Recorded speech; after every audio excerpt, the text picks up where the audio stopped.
Good evening. I'd like to call to order the Board of Commissioners' regular workshop meeting. Today is Wednesday, September 24th, 2025. It is 6 p.m. City Clerk, would you call the roll, please? Mayor Brooks. Here. Vice Mayor Kerr. Here. Commissioner Taglerini. Here. Commissioner McGeehan. Here. Commissioner Gabayi. Here. All are present. Next on the agenda is public comment. Public participation is encouraged. If you are addressing the commission, step to the podium and state your name and address for the record and the organization or group you represent.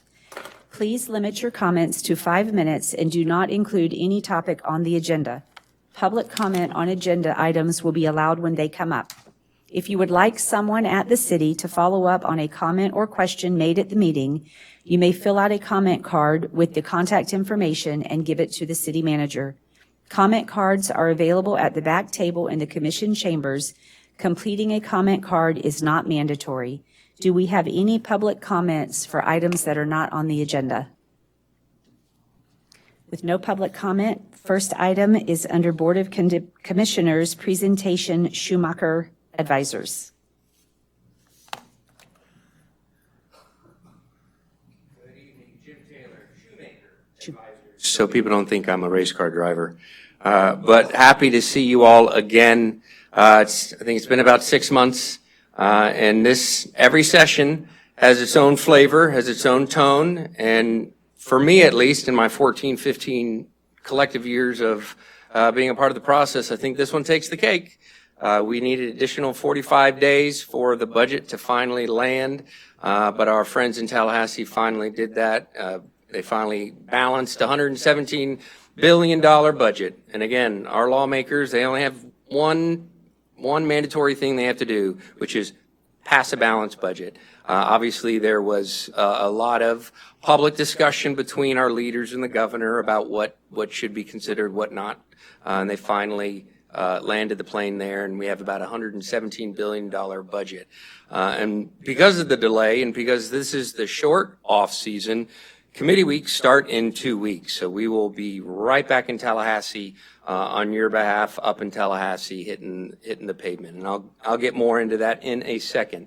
And again, just as a reminder to everyone, myself, Jim Taylor, born and raised just right over that bridge in Tampa, Florida, worked for several lawmakers, worked for Hillsborough County, worked for a county commissioner, and then before coming to Shoemaker Advisors, was the government relations director for Hillsborough County.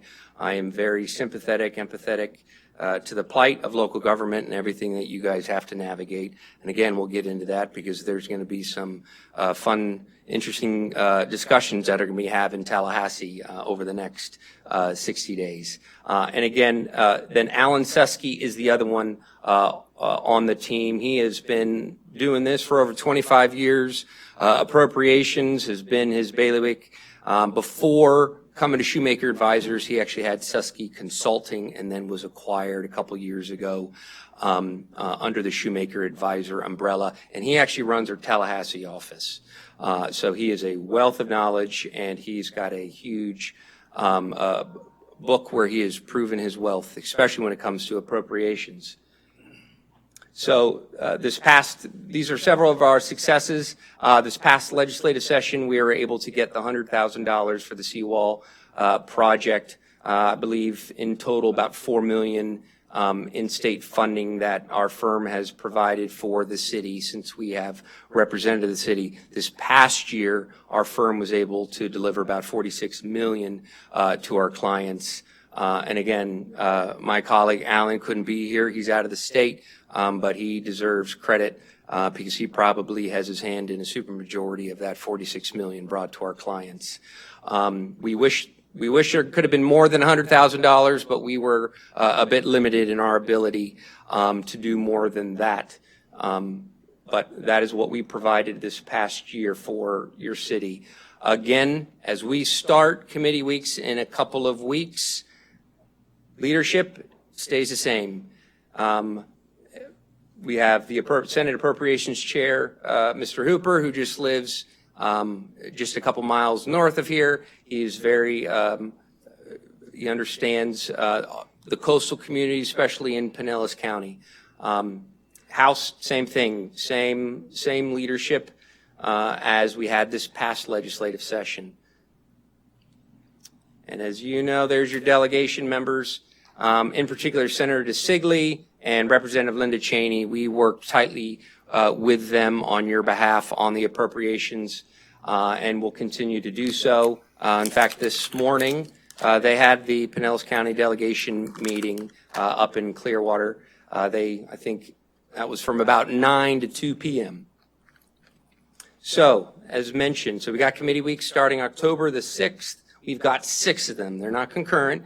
And they'll be starting committees, and probably midway through, they'll be taking up actual bills, actual policies that have been filed. And then Tuesday, January 13th, that's the sprint. That's the 60-day legislative sprint. And I pray our lawmakers stick to 60 days and not 105 days as the previous.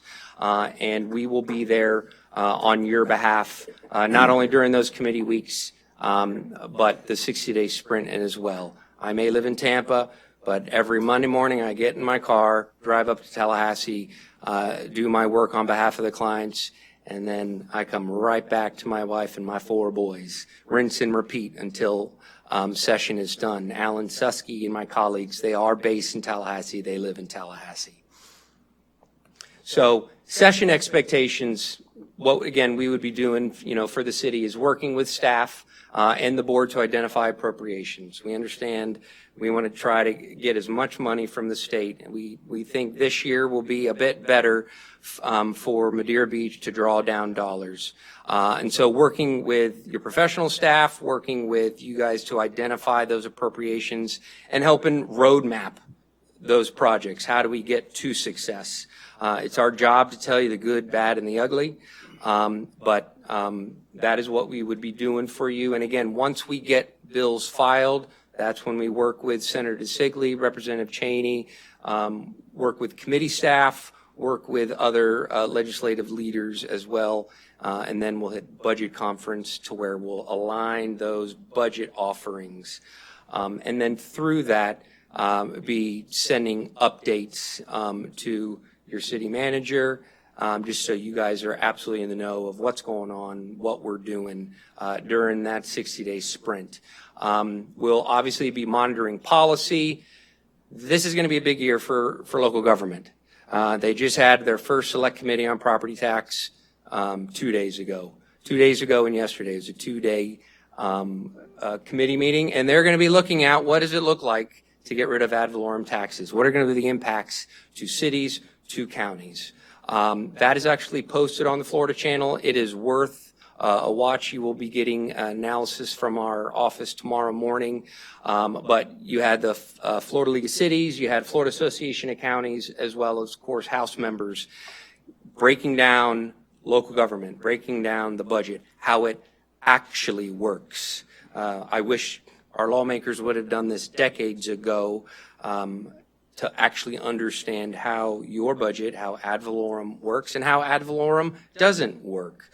And so they're going to be looking at what it looks like to be getting rid of ad valorem, a partial amount of that.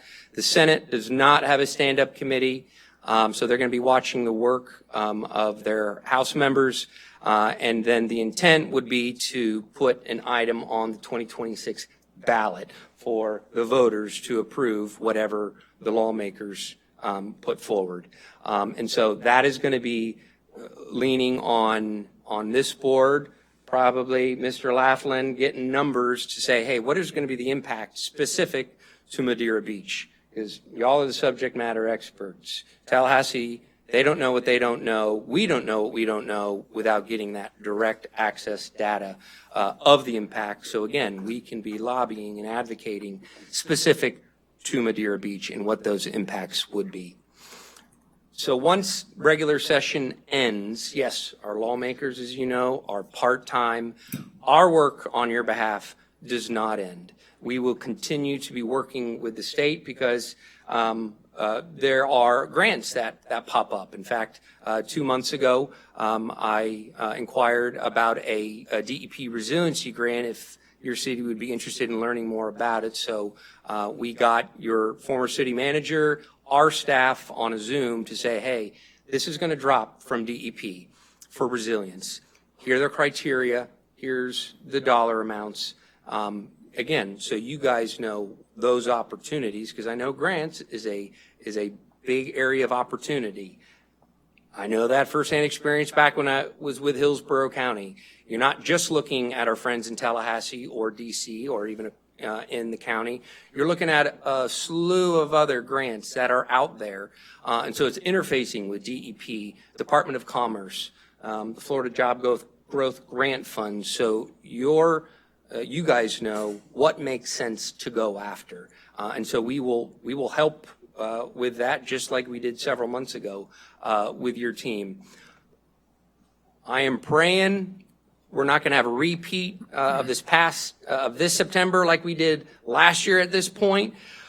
But God forbid something happens, a big hurricane or two comes through like we did last year on behalf of Madeira and any other of our city clients to say, hey, how can we run traps for you with emergency management up in Tallahassee? How can we run traps with you and your state electeds? Just getting that communication across, knowing you guys, this was a big triage center of all water and supplies. How can we get that information out on behalf of the city? So again, our work doesn't end just because our lawmakers, their work ends at the end of session.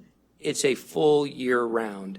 And we tell your city manager and any of y'all, if you have any questions regarding any interfacing with the state or even the county that you may have questions with, by all means, please call us. We have relationships. We might not have the answer, but we happily will run traps on whatever issues you may have. So I will stop right there. Like always, thank you so much. I take great joy and pride in what I do, and it has been a privilege this past year to be an extension of the city of Madeira Beach, and look forward to doing so this next coming up legislative session. So thank you. Do we have any public comment? Commissioners, comments, questions? Thank you, Jim. I assume, and I hate to use that word, Yes. that you're in communication with acting city manager, Chief Belt. Well, I will be now. You will be now. Yes, I've been communicating with your mayor since the replacement, but yes, I will be interfacing with your acting city manager, of Great, course. because one of the tasks that we were asked to do is put down basically a wish list, and we will share that with the chief. Yes. And have him share that with you so that we make sure that we all have our ideas honed together to try to get the best we can. We did it last year. Legislative session. Yep, we did it last year with your city manager, and of course, we will be doing it with your acting city manager as well. Great. Thank you. Absolutely. Jim, have you been working? I mean, has Madeira Beach been assigned to you for just how long have you been our specific lobby? I've been a part of the Madeira Beach contract for about a year. Alan Susky, my colleague who runs again the state practice, he's been with it from the very beginning. Is there no other team members? Is it just the two of you? It's just the two of us, but like is the normal practice with our firm, you have access to the whole team should another teammate of ours have a really good relationship or subject matter expert that we need to lean in on. But Alan Susky and myself are QB1, QB2 for Madeira Beach. So you've been with us since the hurricane? Since the hurricane, yes, I don't sir. even need to name it. Yeah, Okay. we sat right over there when I saw everyone, loading, again, water and supply and all that. Thank you. Absolutely. So Jim, are you or lobbyists only in Tallahassee, or do you also lobby for us in, let's say, federal government and some of the other municipalities like county? Sure. Great question. Our contract is a state contract, so it would be specific to interfacing with our lawmakers in Tallahassee. But again, especially when it comes to the county and it comes to, adjacent surrounding cities and towns, we are happy to run traps on an issue. DC, of course, is a much different lift. But yes, we are your state lobbying firm. So if there are monies available, let's say in Tallahassee, would you be like researching, figuring out how much money is available and how much money is available to the state and also possibly to our city? Would you be researching to see, for instance, how much money is out there? And because what I'm thinking is I'm trying to come up with ideas where we can utilize some of the state dollars to improve our city in a variety of ways. I'm trying to get a pretty good understanding of how to figure out where to tap into. Mm-hmm. Absolutely. And so that's what we would be doing. And that's what we do when we meet with staff, is to sit down, go over as best we can, what we think the climate is going to be. I think we're going to see another year where we're going to see cutting of the fat. This past legislative year was the first year we did not have federal COVID dollars in the budget. That's also why we have seen our budget in the state budget over the past 5 years. I think it's been up about $20 billion. A lot of that was the federal COVID dollars.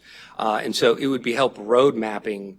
We won't know specific dollar amounts in each bucket, but we do know, great projects to look into, whether it's septic to sewer, infrastructure, whether it's a fire station, first responder facility, especially something that may have a nexus with the impacts of a hurricane or economic driver. Those are things that our state lawmakers, they love to see. They want to see, okay, where's the public use and how is this a good benefit and partnership with the state? So that's what we would do and walk through with staff and, of course, this board right here.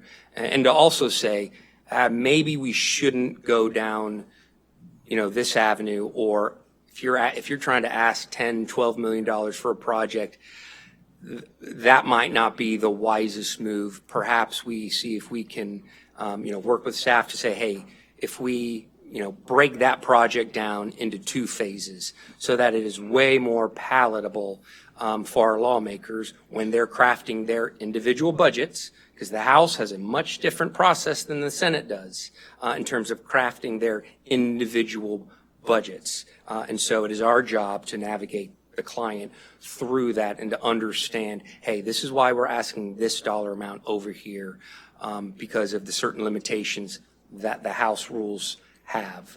So it's working with staff to say, hey, okay, I recognize this project is project number 1. It's what the citizens want, and we need to go after it. And we have local dollars that we're going to put towards it, which is very important.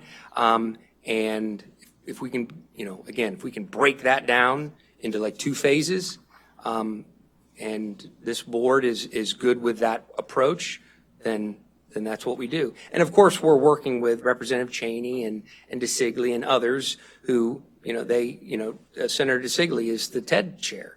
That's huge for our part of the state, transportation and economic development. So he's the one crafting that particular budget, and he knows the plight of coastal communities in Pinellas. My parents have a place in Treasure Island. We're not back. We're not back up and ready. We still got a ways to go with cleanup and development and redevelopment. So it's our job to help navigate that. So if you were to give, let's say, a number as far as number of senators and state representatives that you may know in Tallahassee, just a number off the cuff, how many senators and how many state representatives do you know in Tallahassee? Well, there's 160 state lawmakers, 120 House, 40 in the Senate. I mean, I know all the appropriate, when I say appropriate, Senator Hooper, Senator DeSigley. Well, if these are local, how about like, some of the other senators and representatives that are, Yes, sir, absolutely. Myself and our firm has tentacles that touch the majority of senators. The House, there's 120 of them, but we know the Speaker, we know his team, we know the chairs of all the committees. I'm not going to go through all the names just because there's so many of them, but that's our job, is to have relationships and access Yes. to our lawmakers. respect. Yes. Yeah, you can only really help us if you have a lot of respect in Tallahassee, and you can basically put some requests out there for some dollars. So, there has to be trust and respect so that they can approve a certain amount of dollars for our town. Absolutely. Absolutely. Thank you. Real quick, thanks, Jim. Last year, this last president year, you lobbied for Madeira Beach, and the total was $100,000 that we received. Why wasn't that more? We would have loved for that to have been more. So there was only one project that was filed. It was determined by your state representative that there wasn't enough movement on previous projects that our firm helped get that funding for. And so it was going to be no projects that were going to be funded. But through the efforts of your mayor in particular, we were at least able to get that one project filed. If you don't get them filed, you're not in play. And it was something that we didn't want that to be the case, because we had been working on about 3 projects that we were going to be filing on behalf of the city, and that was going to be our roadmap, and that was going to be our marching orders. And then through a series of conversations with the state representative, she made a judgment call to say, I'm going to hold off until I see additional progress from previous monies that were drawn down from the state for Madeira Beach. And then hopefully this time right now we'll be in a much better place. And I think we are in a much better place to, again, ask for way more than one project totaling $100,000. But my frustration was right there with you. But I could clarify or expand on that. I begged Linda Cheney for that $100,000, and that's why we got it.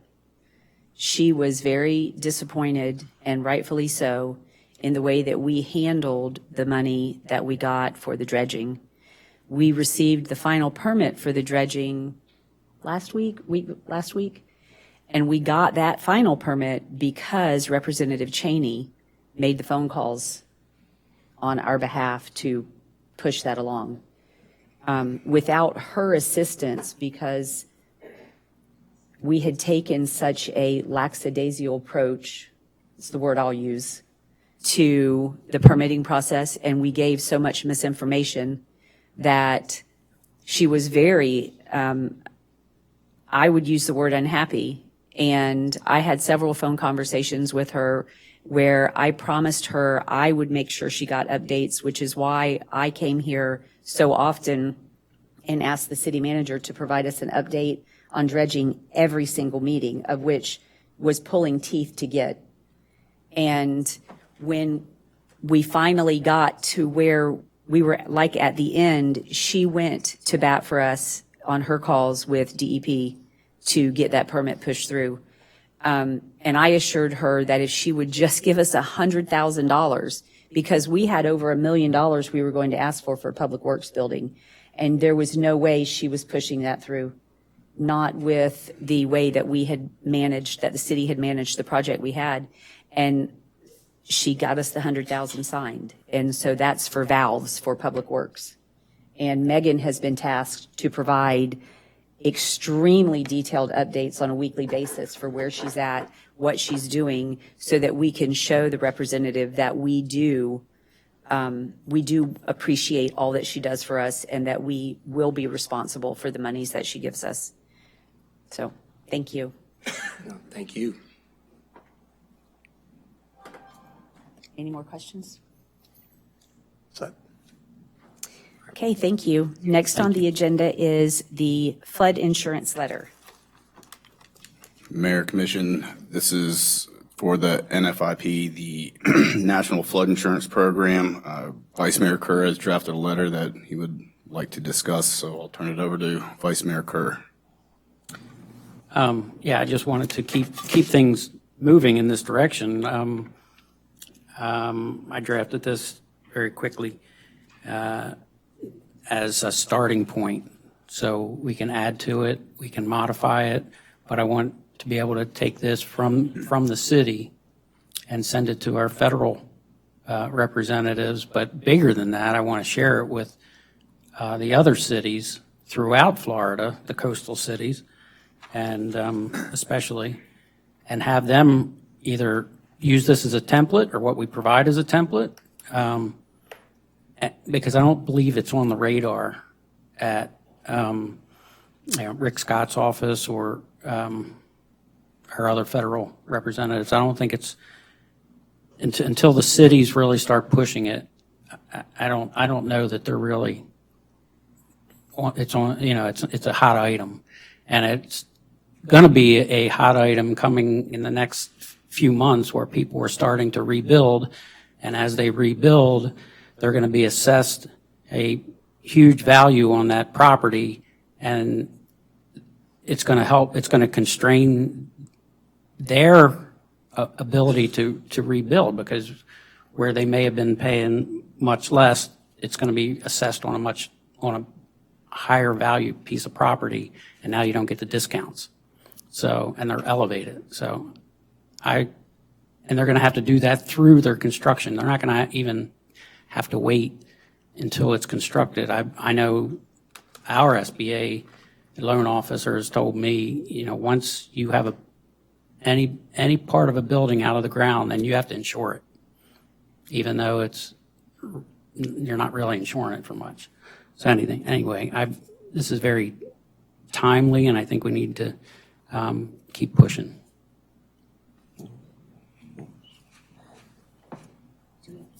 Do we have any public comment? Commissioners?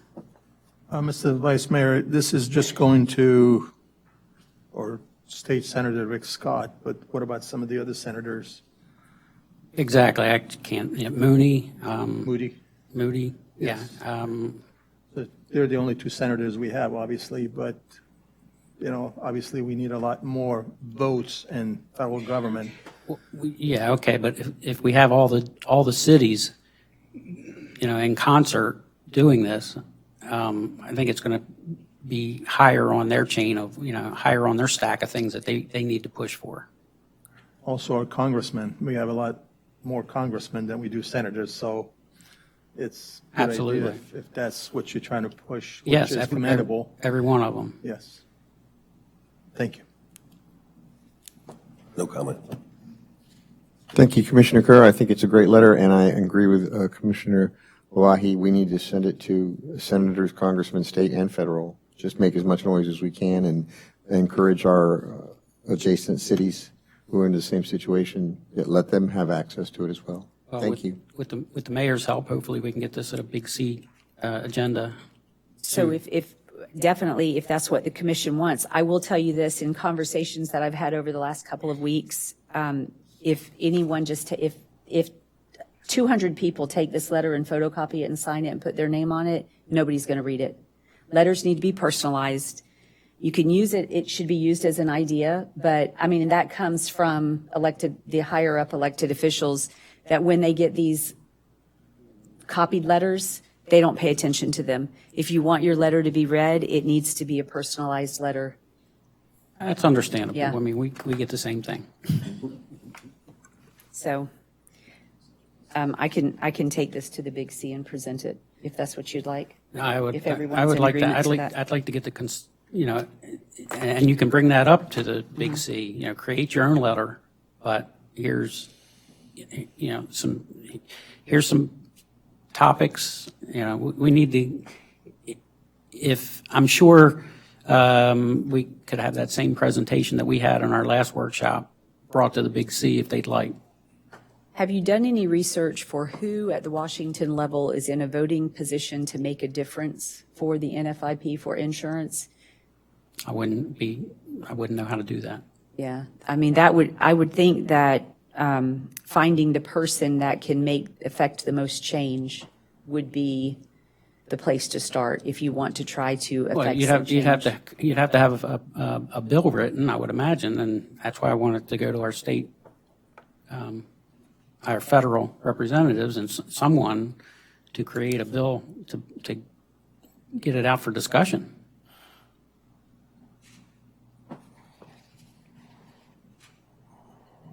It all starts with the bill. Okay. I can take it. Thank you. Thank you. Next on the agenda is the Purple Heart ceremony.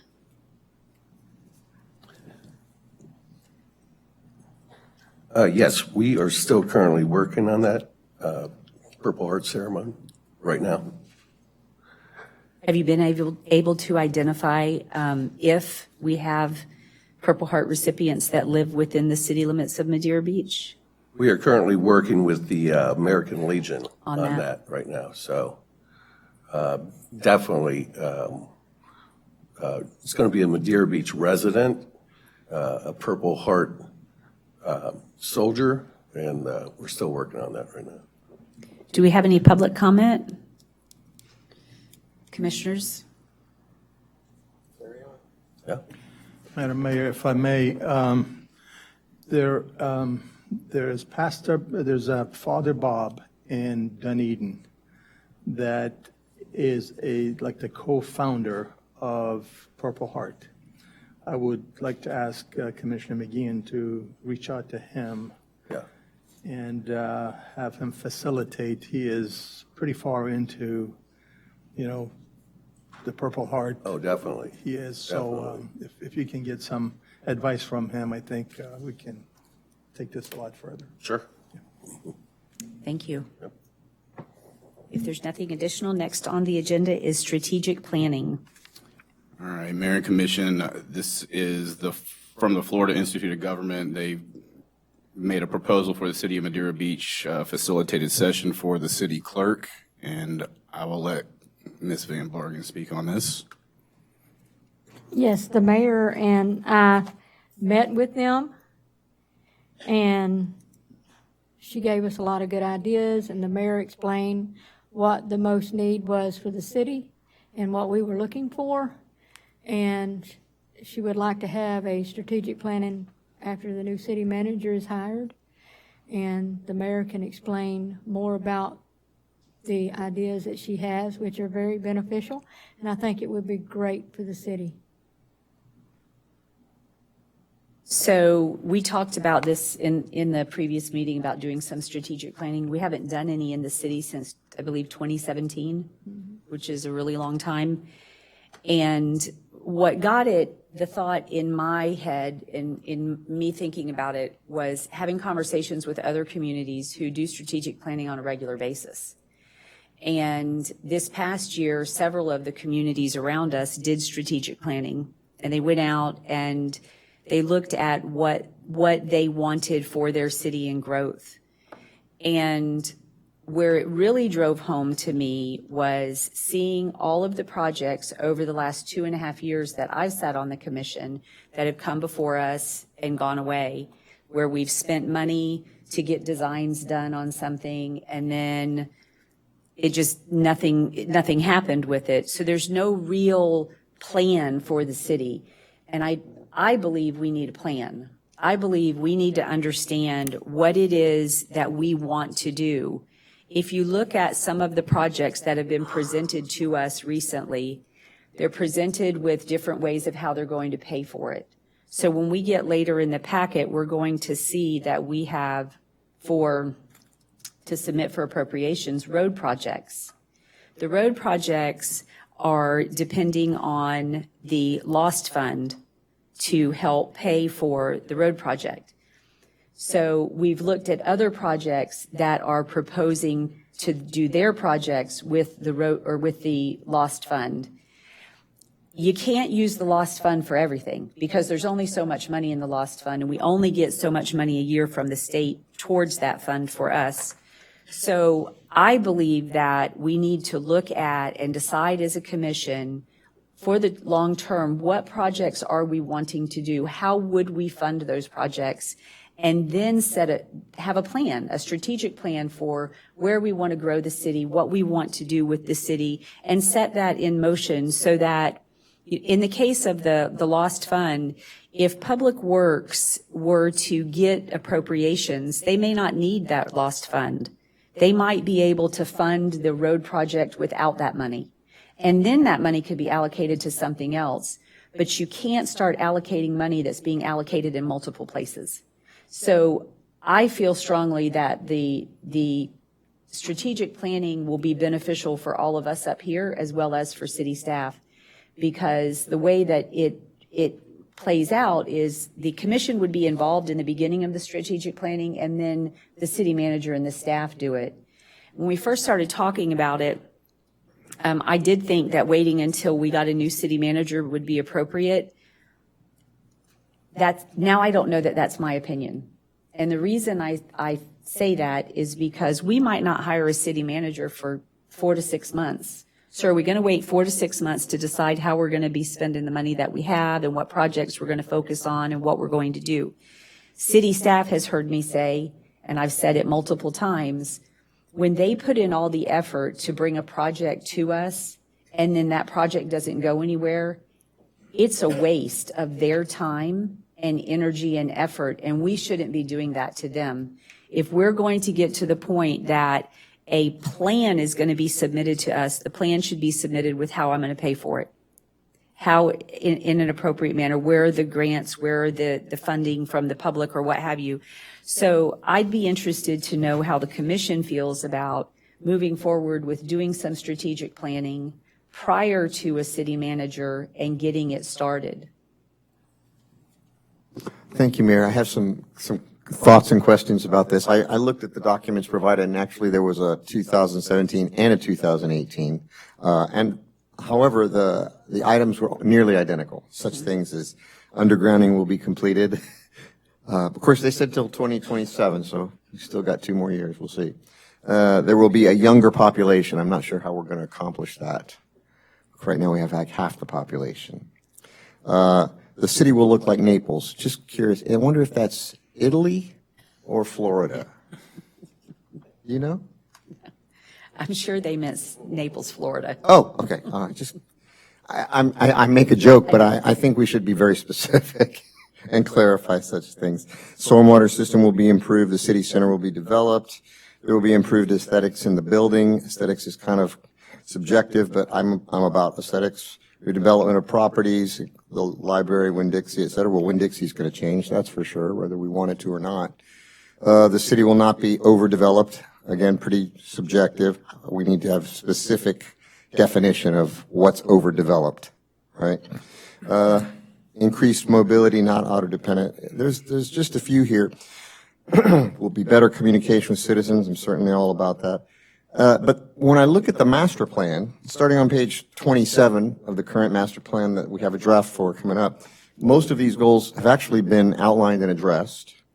And starting on page 49, the implementation of these goals have been addressed with short-term, mid-term, and long-term strategy. So mind you, I love strategic planning. I love the concept of it. But how is the strategic planning different from the master plan that we're already ready to submit?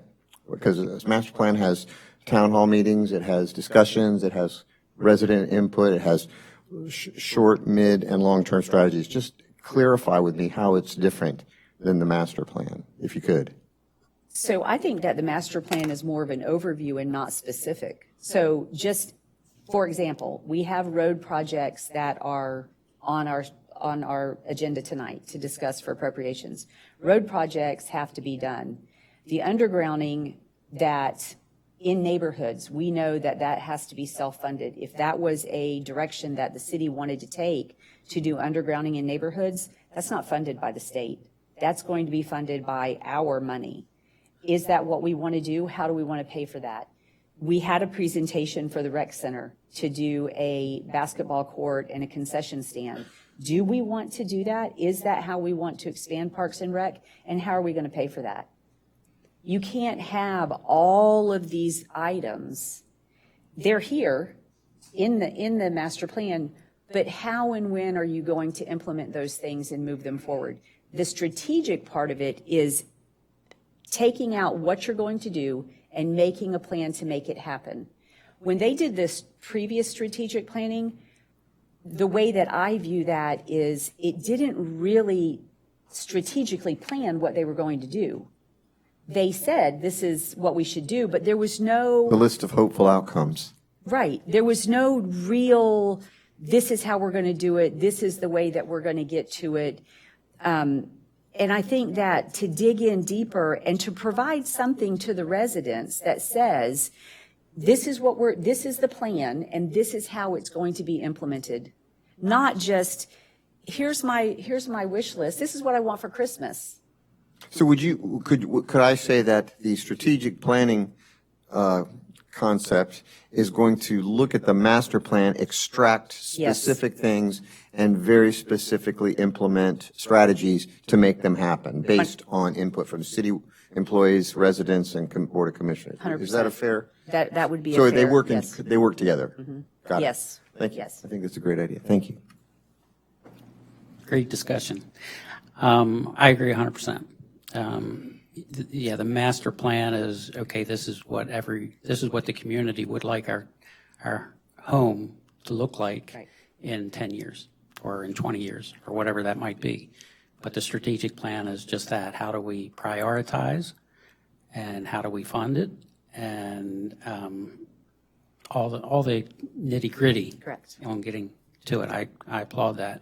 As far as waiting until we have a city manager, absolutely not. It's our responsibility to prioritize. It's the city manager's responsibility to implement it, in my opinion. I agree. Sorry, I forgot to include, I think we should not wait. Yeah, I believe we should move forward, definitely. So do we need to hire consultants for that, or can our staff address that for us? Since the master plan's already done and we already know what to expect and we're extracting from the master plan, it just seems to me it's a simpler. So I think we need a professional to guide us. Now, we have a proposal from USF. There are other places, and I would recommend that we reach out to at least 2 other of the companies that do this and let the city manager and the city clerk work together on bringing us back. They're all a little different. St. Pete College has a forum that they do strategic planning in, and the strategic planning includes the community. So it is a public meeting. It is open. The difference between it and this is we're all sitting here, and in strategic planning, you're sitting together. You're having a roundtable discussion, but it is inclusive of the community. I would highly suggest that Kimley Horn be one of those that we speak to. They're very familiar with the master plan, and they have their own grant division. They'd be able to give a lot of input on where we could fund some of these projects. You don't get you don't know until you request it, but they have a pretty good track record on knowing what can be funded and what can't be, and so. So, city manager, would you and Clara work on that to bring back to us some other options so that we can discuss a different viewpoint and maybe who would be the best fit for what we're looking to accomplish? Absolutely. Do we have any public comment? Any additional comments? None, thank you. Then next on the agenda is Public Works State Appropriation Request. City Attorney? I got this. I sent the Mayor Commission, I sent everybody the 5-year capital improvement plan. The Public Works State Appropriation Request, in my opinion, the request should be from the Public Works Department because that department will benefit the entire city versus something the fire department does or rec center does. And yes, public safety and community events, but it could go a long way with improving roads or what have you. So what we'd like to do is have the entire board go over that 5-year capital improvement plan and rank those in the top 1 to 5, 1 to 3, whatever it may be. And that's what we push our lobbyists for. Do we have any public comment? Commissioners? I reached out to city employees for this, and I strongly agree with acting city manager Belks. Can I just call you Chief Belk? Chief Belk's recommendation to prioritize public works. In addition, I received a couple pretty good, and I've actually, they're in front of you now. This is from the Marina Department, continuation of the Marina Seawall Project. This would include, where you can read it, 240 feet of seawall from the fuel dock gangway to the cell tower, and addition of public docks at ROC Park. These also would benefit residents as well as tourists. I don't know if Krabby is here, if he wants to, do you feel like, I didn't mean to put you on the spot, would you address these a little more in detail for us?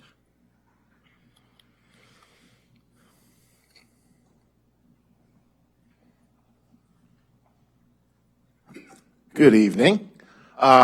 So the seawall is pretty straightforward. That's going to finish our seawall project around the marina from the fuel dock around, close in the old boat ramp. That's kind of an eyesore. It's kind of fallen down a little bit to the where the cell phone tower is. And then we can take that and make that into a more proper, environmentally friendly washdown station that doesn't have as much runoff, captures a lot of the, chemicals and things like that people use. As far as the docks and all that go, I have a presentation kind of later tonight for that, so we can cover that then. But as far as the marina seawall goes, that's what that is. Thank you. You're welcome. That was my pitch.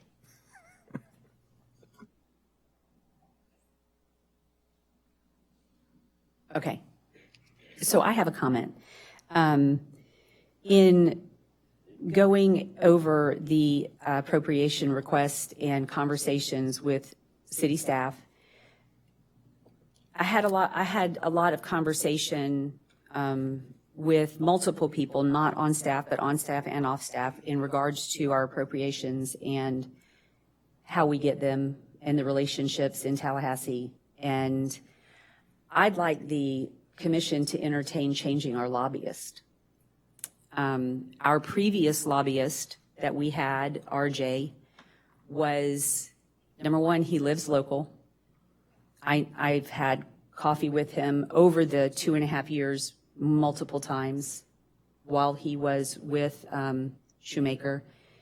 And I feel like he did a lot more for us on a personnel level. The staff knows him and calls on him. The staff doesn't know our current lobbyist, which is a shame.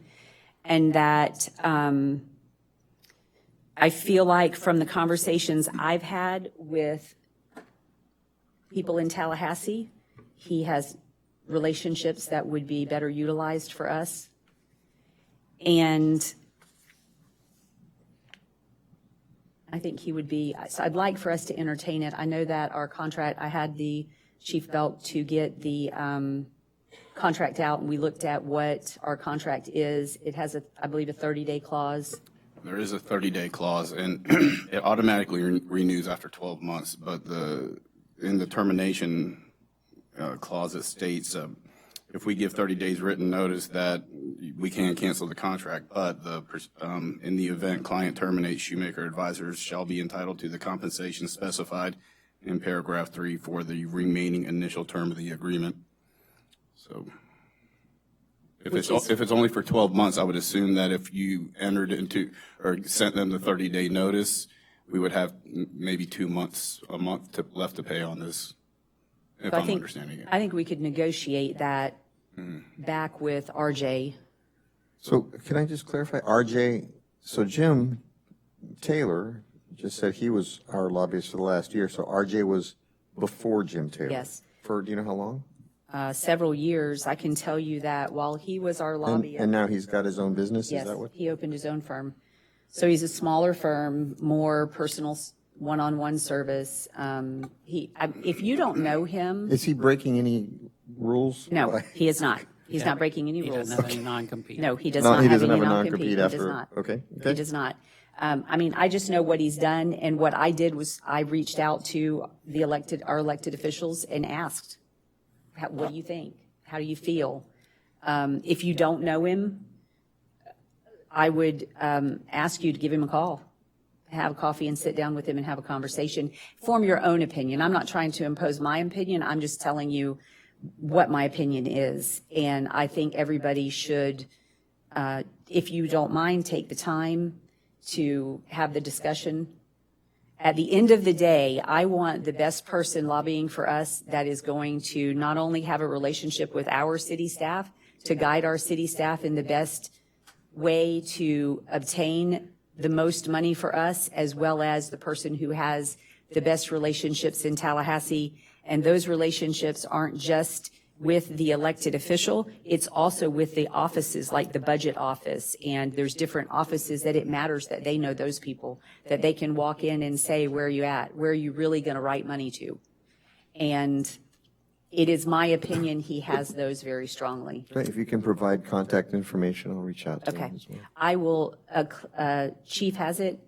Okay, He can share that with everybody. great, great. Uh, So- I- Sorry. I would agree. I've had coffee with RJ before, but, you know, when he was our lobbyist and actually talked or emailed or whatever after. Wasn't selling his firm. He was just wanted to see how we were doing. Yep. And, no, I like RJ a lot. Where I was going, and I couldn't put it to words yet, was over the last 2 days, I don't know who was able to take some time to watch the special meetings on the property tax. Most of it we already know, but it did break some things down, and I learned some things.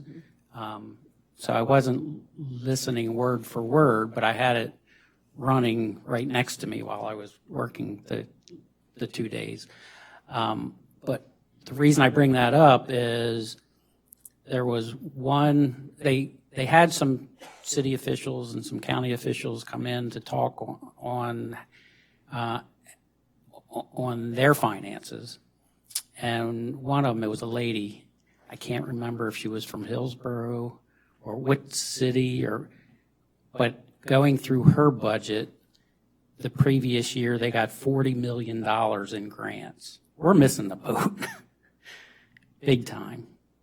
So whether that means, as Commissioner Kavahi had mentioned, how does that work? Do you first try to download an understanding of where federal dollars are coming to the state for grant money that's going to be funneled from the federal through the state? Maybe that's in resiliency projects that weren't even on the table the last 20 years.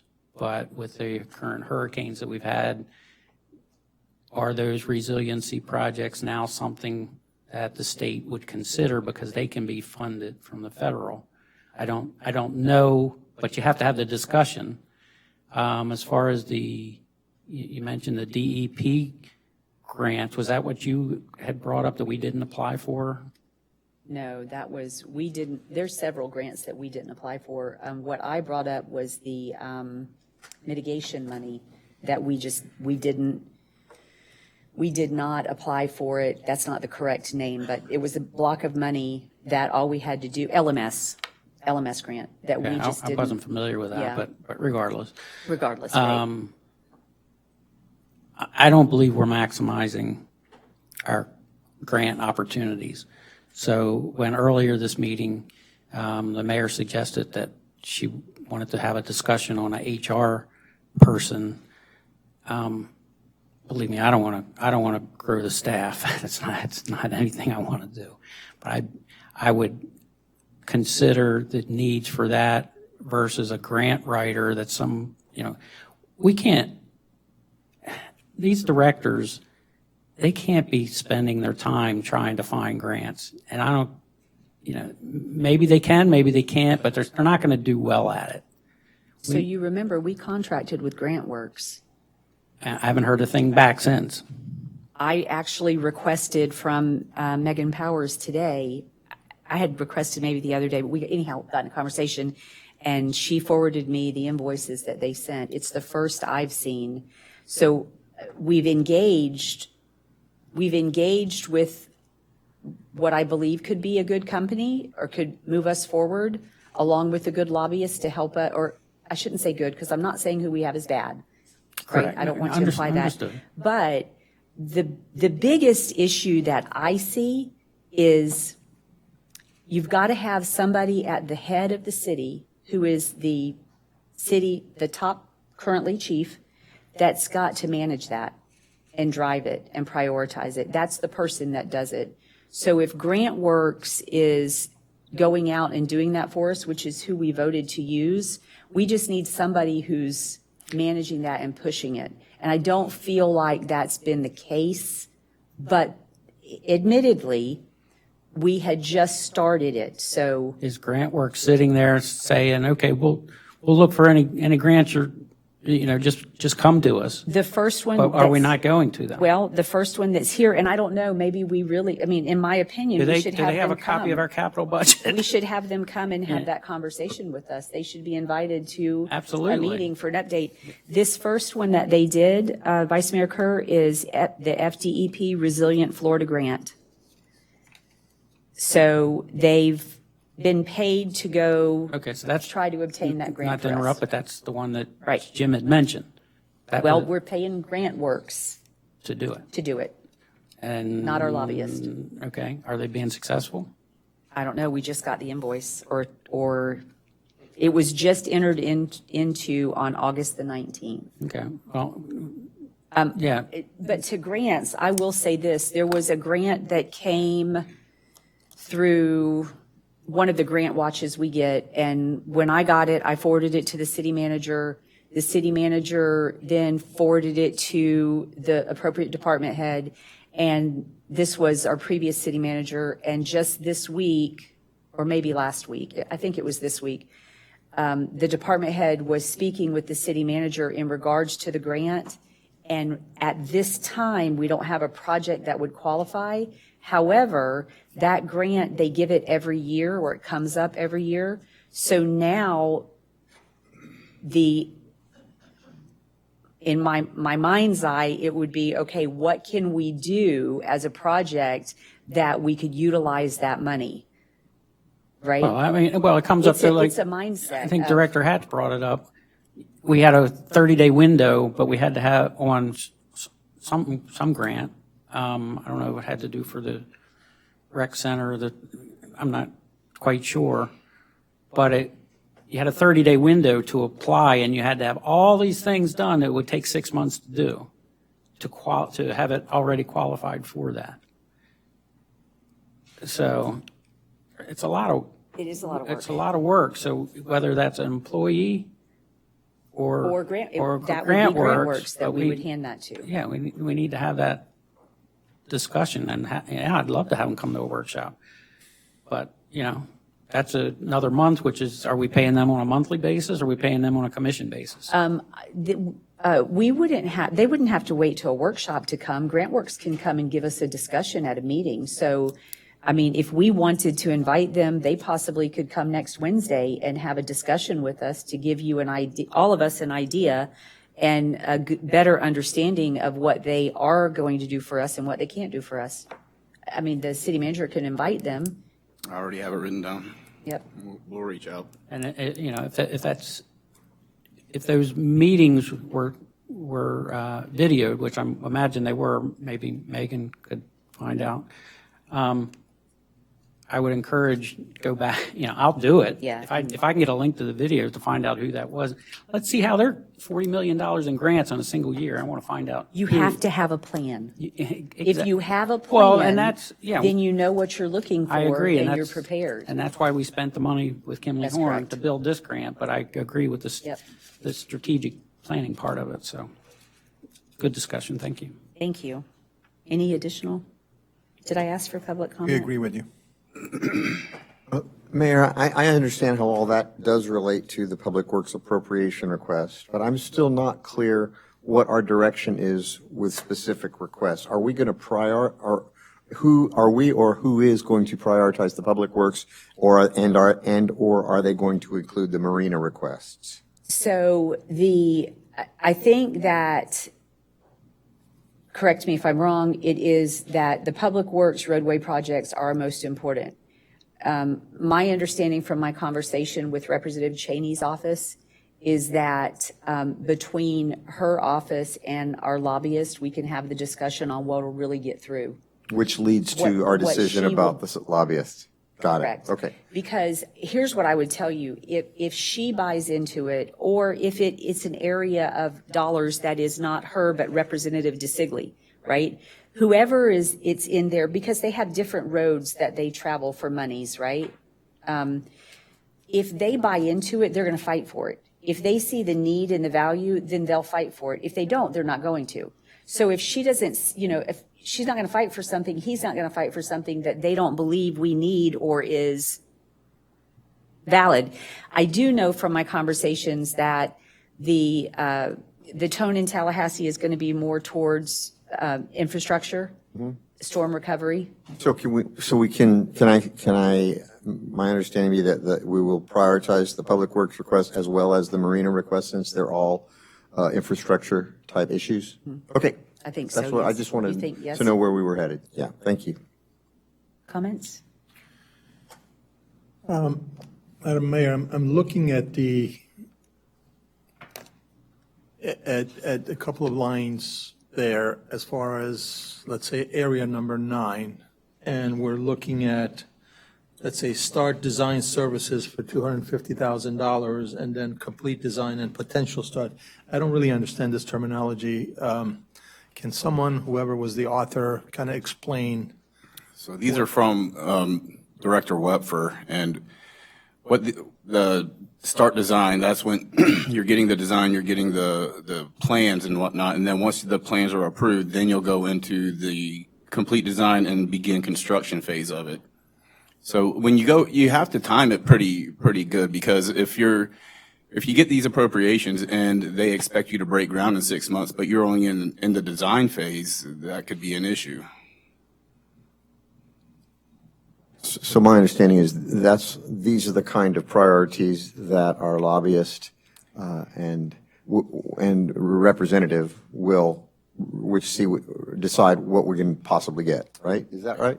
Yeah. And it comes- So they take based it off in- the direction of the board, Yeah. we could figure out what the top 3 are and what are the top 3 for FY26? What projects are ready to go? And then if there is one that you would like to champion, then we can look, if it's FY28, we have even more time to prepare for that. If I may recommend, I would probably request to, and I know there are different years and so forth and so on, but I would like to maybe combine them all, because once you put it out there that the first phase of design is going to be $250,000 and the second part $2.5 million, then the consultants will automatically say, well, let's go for let's just raise the value of their design. But if you combine it all let's say, design and construction, then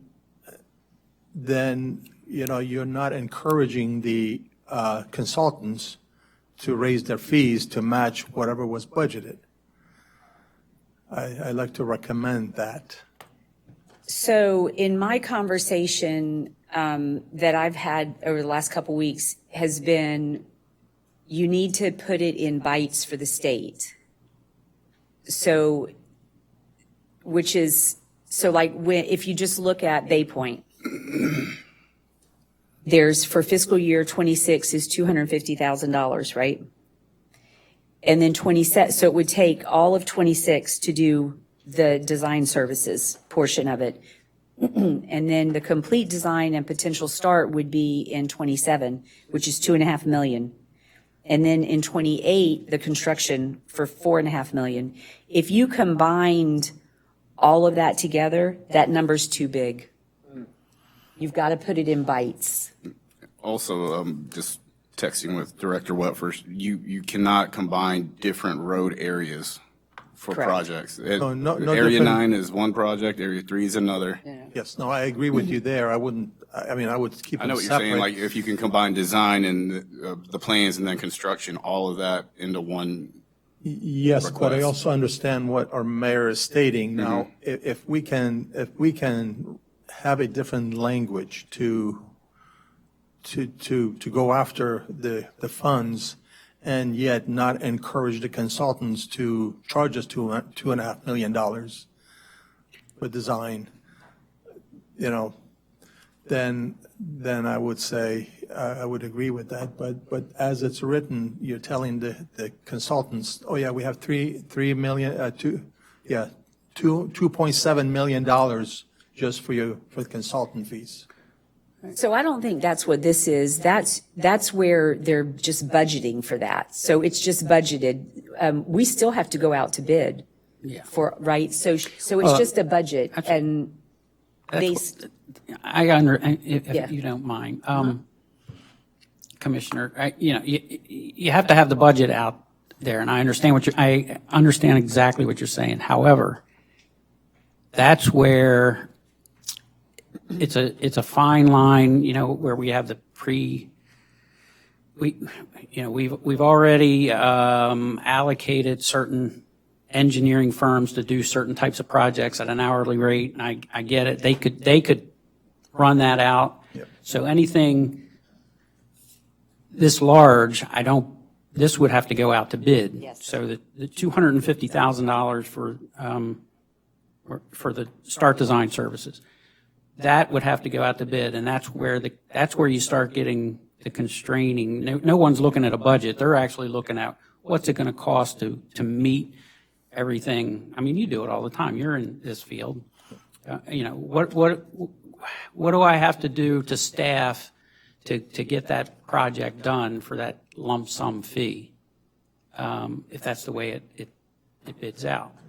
So you're going to have at least 3 different firms, hopefully more, that would compete on that, and that's where your market pressures would keep it below your budget. And if it's not below your budget, or if you decide it's all too much, you go out to bid again, because just because you went out to bid doesn't mean it's going to be awarded. So, but I understand what you're saying. But that's the only way that I understand how to do it. I'm okay with it as long as you're not encouraging the consultants to charge massive amount of dollars. That's all. I think if Megan was here, she would say that her numbers are based off of experience. That's a lot of money right there. Yeah. It's a big project. Yeah. So is this something we're preparing for a vote for a future meeting, or is this something that we're just putting out there for discussion? Putting out for discussion. I don't believe we have to vote on it. You don't have to vote. It'd be easier for staff if we had a consensus of everybody's top 3, and then we can prioritize them with those 3 who voted for Area 9, you know what I'm saying? So we can move forward with that. We just need to know what the commission wants from us moving forward. And I believe some of this can be discussed in the strategic Yeah. plan. Well, this Planning is as well. actually due ASAP Yeah, because what we have to do is submit to Representative Cheney's office what we want to ask for. And I believe the date was November 1st, if I'm not mistaken, or 21st. I think it's the 21st. Okay. And my goal was to get it in sooner than later. I think in the past, we've been at the 11th hour, and it would be respectful of her and her staff's time if we did it in a timely fashion. So the ask was that we would talk about it, we would get it so that staff would, because staff has to go in and enter all this Yeah. into the portal. But you're only looking for what Representative Cheney needs is for FY '26. She's the only person who we have the portal open to submit for currently. So that's what I'm saying. So really what she's only looking at is $500,000. That is correct. The 26. Yeah. Yep. Yeah. Does she see the future years? I'm not sure. I've never, I didn't I share it haven't with ever her. done this, so I'm not sure. I just know that it must be actually, and if Megan was here, she would be able, because she's done it before, but it must be because they do look at the project of how long it goes out, so they understand that there's bites of it. So in the one road project, it would be $250,000 is the first year, and then the next year's $3 million. As that, I'm looking at what's up there. And then the Area 9 is $250 the first year, $2.5 million the next, and then $4.5 million the third year. Right. I mean, basically it's 526 and then we're up to 6 million the You're following not year. going to, I mean, that's not, But I'm you're not just- going to get all that, but you want to get as much. Marcy, do you have some input on that? Yeah, so I was just going to say, first of all, with the project and the costing you're seeing, this is our first swing at the elevating the roads, trying to get them up a little bit. So with that, we're touching a lot more than we ever have on just your typical roadway project. So you are going to see an increased cost with that. Typically with these projects, and I can't speak intimately to this, but having done some stuff like this before, typically you would create a critical path method for the entirety of the project, through which you would communicate with the grant provider your project milestones. And provided you were meeting those project milestones and giving those reports, the funding just continues along with that. So you would be able to take care of the project in that capacity. So, and not to belabor this, but I think it's very important. We're not just talking about infrastructure. We're talking about resiliency. If we're talking about changing the map It could be of our road city. projects, marina seawall, community development, We're rebuild. talking about stormwater, changes in our stormwater process, elevating the roads, and having a 10-year, maybe that's what it comes down to, sitting down with Representative Cheney and saying, this is how, this is our goal. This is where we want to be in 2035. This is where we want to be in 2045, getting this city elevated. Exactly. And this kind of plays into like what you guys have been talking about tonight holistically, right? We have the master plan, which is coming to fruition. You're talking about strategic planning is where you get to pull all of these projects together and start giving them definition and timelines and goals. And it creates that long-term plan, like you're talking about in 25, 30 years. What does the city start to look like? How are we becoming resilient? How are we improving our stormwater? This is all tying into each other. So it's a great time to be talking about all of these together. Great. Okay, I don't know if that helps, but it's a great discussion. Any more comments? Next on the agenda is rebid information technology contract, Network People Integris. We can still talk about it, but I thought we were going to pull this item. So, yeah, this item, when it got brought up, and the city manager said that we would put it on the agenda and discuss putting it out to bid. We just went under contract 2 years ago. The contract states that we would have to buy it out and pay the 3 years. For the record, my issue with this was that 3 years ago, when we went to bid for this contract, there was a $250,000 grant available with the state that we didn't even apply for. because this company wouldn't use, my understanding, the software. And so it is a huge example of where we missed a big boat, which is now $750,000 because 3 years of 250 is 750. And we subsequently entered into a contract for $60,000 that we didn't approve, that was signed at $5,000 a month for policy. And I would like for us to get a better understanding of what they're giving us for $5,000 additional dollars a month. If you could get that for us to help us Absolutely. understand. When I did the investigating on it and reading into what they were doing, the majority of what they are doing in this additional contract was included in our original bid package. So Mr. Trask ever had an opinion on that? I don't think we asked him. And specifically, what are you asking? They are charging an additional $60,000 to be state compliant, the way I understand, which the question is whether that was part of our bid package that they bid to, and then subsequently said, no, that's an additional fee, although it's our... Yeah, I don't know the answer to that question. I haven't been asked that. I haven't been provided with the documents, and so I don't have an answer. Because that may be a way to terminate the contract right there. Well, the contract should have, I mean- we can't go back, but whether... well, you can. if Let me they ask. violate... So if the city manager at the time signed a contract for $60,000 and he only had the authority to sign a contract for 30, is the contract valid? So there's a good argument that it's not valid, the $60,000 contract, because he didn't have the legal authority to enter into it. Was it brought up at any of our meetings? Yes. Did we discuss it? We did. Did we You were vote the on first it? person who ever brought it up when we were asked to approve the $5,000. And we started digging in, which is how I found out that it was not a $5,000 contract. It was a $60,000 contract. It was $5,000 a month with a 12-month minimum. But did we ever vote on it?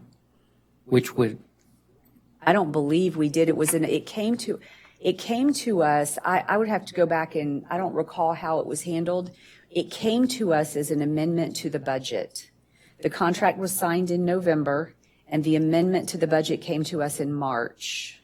right, but what I'm saying is, did it come to us as, okay, we need to sign this because this is my recollection. The state's requiring this additional compliance feature that was not included in the original contract. Was it included in the original bid package? I don't know, but regardless, they brought it to us, and it was one of those items that we said, well, we don't have any choice. We have to approve it. Does that circumvent the city manager's approving the $60,000 change order? It ratifies it. So if that's what happened, you may have ratified it, and so it would be a valid contract then. You're ratifying That's my the question. execution by the city manager. Yeah. But the bigger question is, should it have been included? Or have we been paying all this time for something that was part of the bid package? I don't believe that it was a service that was required based off what I learned from it, but it was very misleading. How's that? In my opinion. Agreed 100%. Very misleading. Mayor, I'm happy to research that question. Okay. Do we have any public comment? Next on the agenda is selection of a recruiting firm for the city manager and other senior vacant positions. Mayor, Commissioner Tagliarini represented the board, and along with Executive Assistant to the City Manager, Megan Powers, they interviewed 3 candidates, and I believe that all 3 of them are presented to you now and up for discussion as a direction on which firm to go with.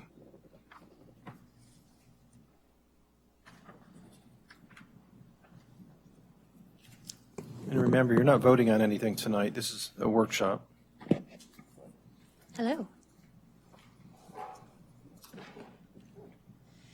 So I had the pleasure to sit with Commissioner Tagliarini while we interviewed 3 recruitment firms. I did a bullet point pro-con list. I felt like that was the easiest way to figure out who's the best. I think Renee Norlock is probably going to be the best. I feel like we're going to get the most personalized responses and just help with it. She's the president, Renee, and she's going to be our recruiter. So I felt really good about that. St. Pete Beach actually used them, and something that I thought was interesting was, I totally forgot this, when they were recruiting a city manager, they lost 4 of their commissioners because of the Form 6 stuff. So she was able to find a city manager without 4 commissioners, which I think is pretty good. So being in the climate that we're at, I think it'll be a little bit easier to find a city manager since we do have a sitting board, and everybody's very cordial. So that's my recommendation, is to go with Renee.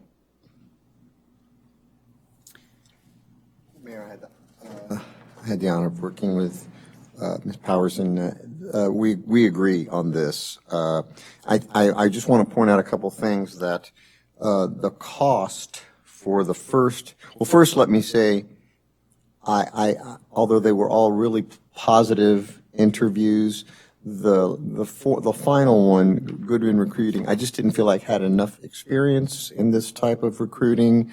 They're a very strong business, but I just don't think they were the best fit for us based on the experience.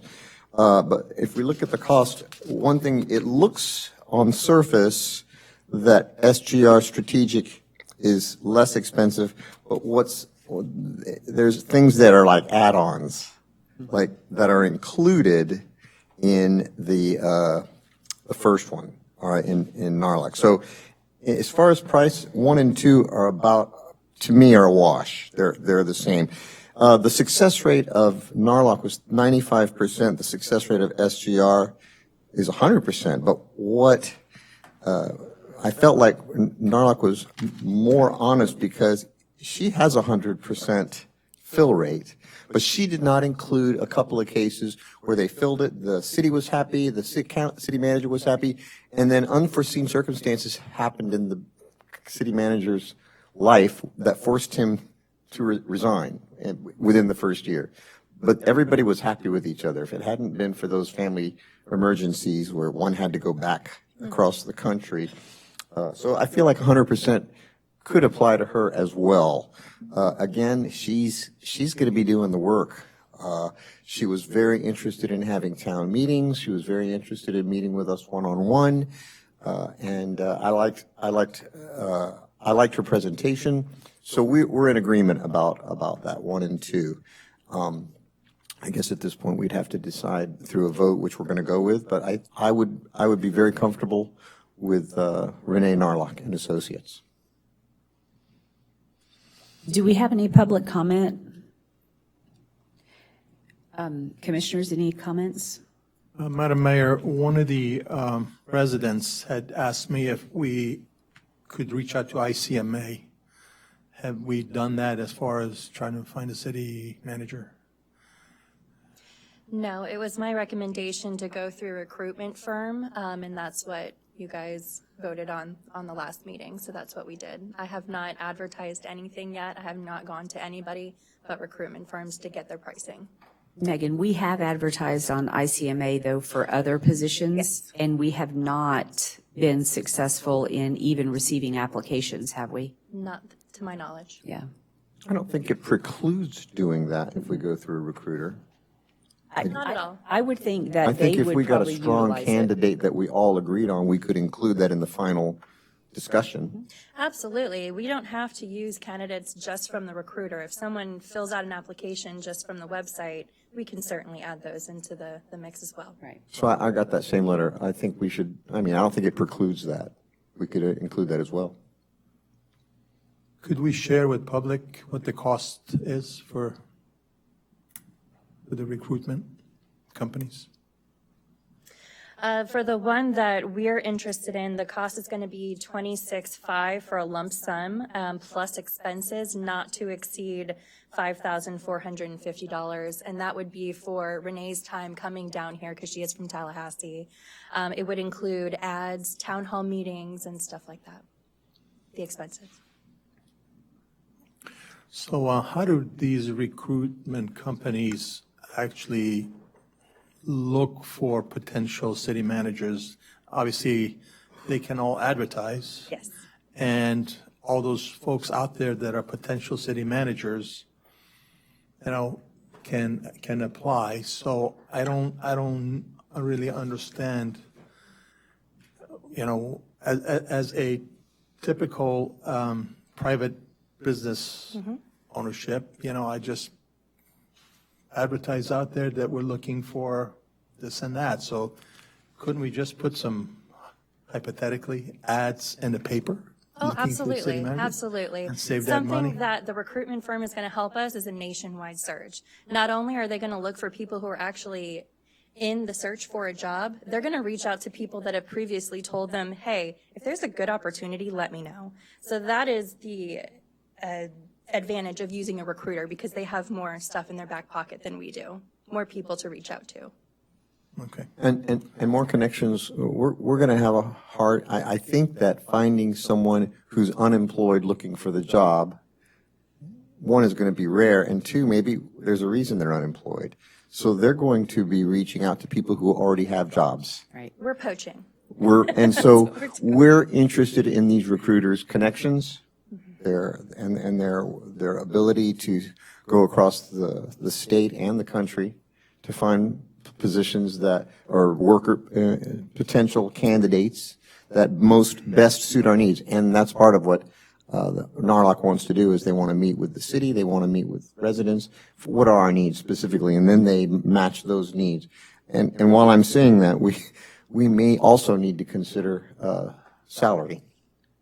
We're on the low side We are. compared to adjacent. Yes. All of them have told us that we would have to up our salary. I just want to throw. We're not going to attract somebody, a good candidate from another job, unless we can entice them in some way. It's not just the good weather, some of them that we have to offer. So I feel like the recruitment entity is a good plan, a good direction to head. It's a good investment. Did any of the firms indicate they have a staff that does call around? Oh, yeah, all of them do. So they're making these calls all day long.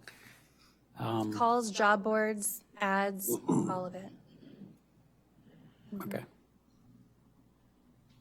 I agree on this firm. I did my own independent research, and this is who I rated number one when I did the research. So I personally think you picked the right one. I also think that, posting the jobs local, and if anyone local wants to apply, that's fantastic. But to limit us to local, I'm not interested in ending up with a city manager who's not the best choice we could possibly pick.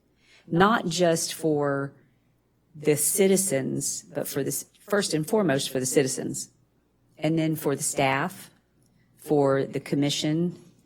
And I think that we are where we are. Let's make sure that we do the best job filling that role with the best person that we can possibly find. I think you guys did a great job with the information on all these recruiting firms. Thank you. And by the way, I shared with the commission the questions that we presented. Just to clarify it, I didn't ask all the questions. The ones that were highlighted in yellow, it was an active document. So actually, as I was typing, you could see the responses. But if you say, oh, they didn't answer that question, if it was not highlighted, I didn't ask the question. Because, I had a bunch of things. And sometimes they answered the question without me asking. Mm-hmm. So just for clarification, if you go back to that document, it's in your OneDrive.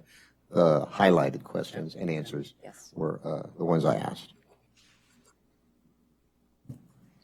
Any other Thank you. questions? Any Thank more you. questions? Thank you. Next on the agenda is roles and responsibilities for the city manager to be advertised. So Mayor and Commission, this is essentially the job description Do you want to look at the previous one and update it? I don't know if the Gearing Group is going to provide a job description for the city manager. Usually comes from the board, if I'm not mistaken.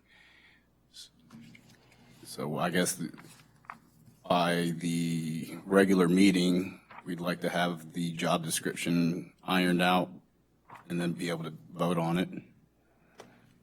By October 1st, by next week. That's when our next our I voting forgot that meeting it got is. moved up. Yeah, it might be tough. So I'd be curious to understand, I mean, I want us to start searching as soon as possible, but I'd be curious to understand if we end up voting next week to contract with this firm that was chosen, would we not want their input on writing that job description? We could. I would think that, Is that something they would assist us with, Megan? I can answer that, Megan, for sure. sorry. Yes, we asked that question, yeah. so I think that, I mean, my thought would be if we contract with them, we would then have a meeting with them where we could share and have an open dialogue. They would, of course, bring their professional input on a job description. I mean, this one says preferably Florida coastal. What's wrong with California or Louisiana or the Alabama coast or Texas? I mean, there are many other coastal communities besides just Florida that experience the same things we do: hurricanes, natural disasters. The ideal candidate, in my opinion, would not come from Idaho or, someplace in the middle of the country that knows absolutely nothing about living on the beach. So I would like to withhold my thoughts on that until we contract with someone and have that conversation with them. Agreed. There is one item on the rules and responsibilities that I'd like to just say out loud. It says, candidates are prohibited from lobbying, contacting, and engaging in conversations with elected officials outside of the executive recruitment process. Candidates who engage in these activities should be eliminated from consideration. All questions and comments should be directed to the human resources staff. This is for people who may have connections with our current board. They should not be lobbying with us. And if they have, they should not be considered. I'd like that to make sure that that is said out loud and that it stays in the responsibilities. I expressly did not return a phone call this week for that very reason. Thank you. There you go. Do we have any public comment? Any additional comments? Yeah, related but unrelated. I do want to have the discussion, whether at this meeting or a future one, to reduce the spending authority of the city manager. So if that needs, I didn't read it in here, but I'd like to do that. Any major purchase should be discussed here. So I love that you brought that up because I'm not as so concerned with the $30,000 spending limit as I am the way that the purchasing policy has been used in the past. And I'll give you, I'm not going to give a specific example, but I'll give you a hypothetical. You purchase something and you come in under the $30,000 threshold, but it's just one component. You purchase that from company A, but then there's another component to that you purchase from company B, and it's $5,000. And then there's a third component to it you purchase from another company that's $10,000. Collectively, that job should have been approved by the commission because it's one job, but because they piece it out or it gets pieced out, it's considered under the $30,000. So I think that our purchasing policy could be better written. And I had, just to follow up on that, from a concern that I had in a conversation was, well, if we went into the project and it was, say $28,000, but then something happens and there's an overage, okay, my opinion, if you're that close to 30, you should have brought it before the commission. It's not an emergency.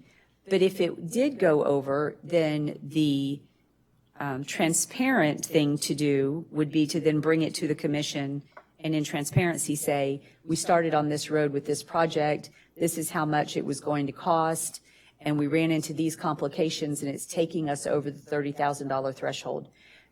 Anything that's being done that's not being done frivolously, I don't think the commission's going to have an issue with, but having that transparent direction within the city, I think is important for the commission and for the community. So, And if this is agreed upon, that it should be gone back to what it was at 15, regardless, that could be written in that way, that if a purchase is made independently of the board and future expenses on that same purchase were to exceed that amount, that it should be brought to the board. That would be easy. yeah, I think so. And I think in the past, the, when it got changed to 30, and correct me if I'm wrong, I believe it had to do with COVID and getting things done and moving things along. There was some, I think that was. do you remember that? There was several- some, I don't several remember it being commissions as much. back. I feel like it was before any just- of this board. yeah, it was before us, yes. You think, I think the 30,000 changed during, I thought it was While during we were- mine. And I, I feel like it was just a discussion about being efficient, yeah, getting it done more efficiently. it's, I'd rather give up a little efficiency. Yeah, no, I'm in agreement with both of you. And it protects, So, it protects the city Exactly. manager. It's in Protects the the city manager spirit of and the staff. transparency yeah, all the way through. Totally. Absolutely. I totally agree with you on that. All right, thank you. So if we can put that on a line item for future. Yes. A discussion last week came to mind that, again, I'm to be known as the grant person, but That's who we call you. behind my back. No, sometimes right in front of my face. That's fine.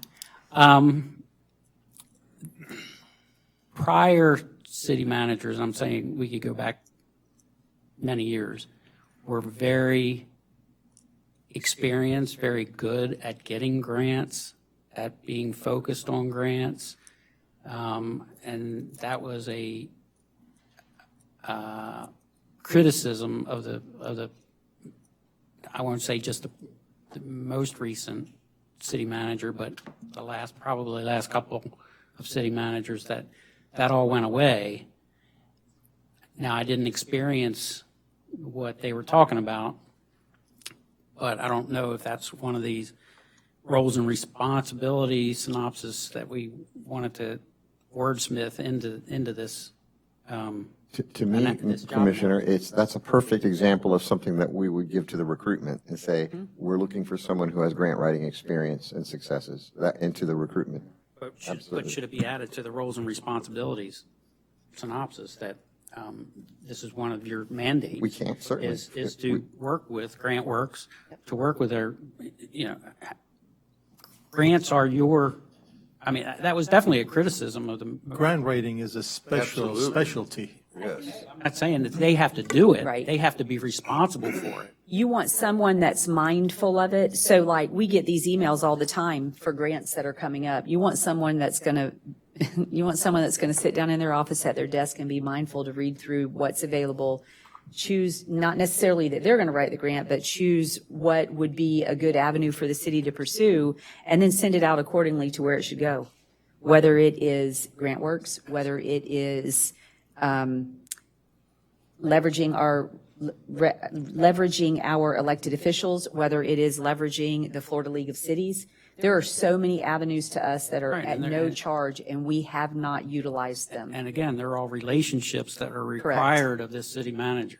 So that's what I'm saying, that somehow needs to be written into that roles and responsibilities. I would agree with I that. agree, yes, These definitely. relationships Yes. with, Visit St. Pete Clearwater, the relationships with our state representatives. It's very important to have those. And that, if you're not meeting that, you're not doing your job. I would agree with that. So,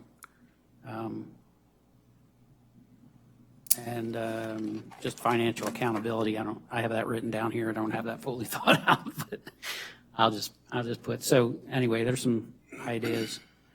for that section. That's good ideas. Yes. Anything additional? Ditto.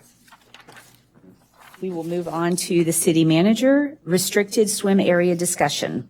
All right, Mayor and Commission, recently there's been a lot of discussion regarding the swim zones and what is allowed versus what is not allowed in these swim zones per ordinance.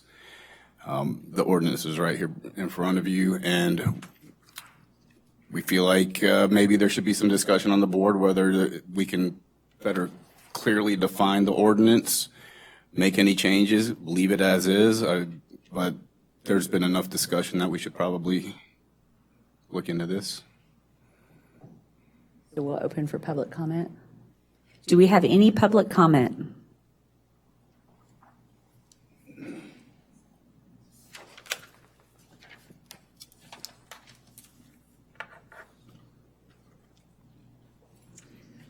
Good evening, Madam Mayor, Commissioners, and city staff. Oh, yes, sir. Thank you. Can you hear me better now? Yes. Okay. My name is Hannah Nygren. I am the owner of Fruit Float and Fruit Float Cafe located at 13050 Gulf Boulevard. Tonight, I'm here to ask the Commission to consider allowing carefully regulated, safe commercial activity inside posted swim zones.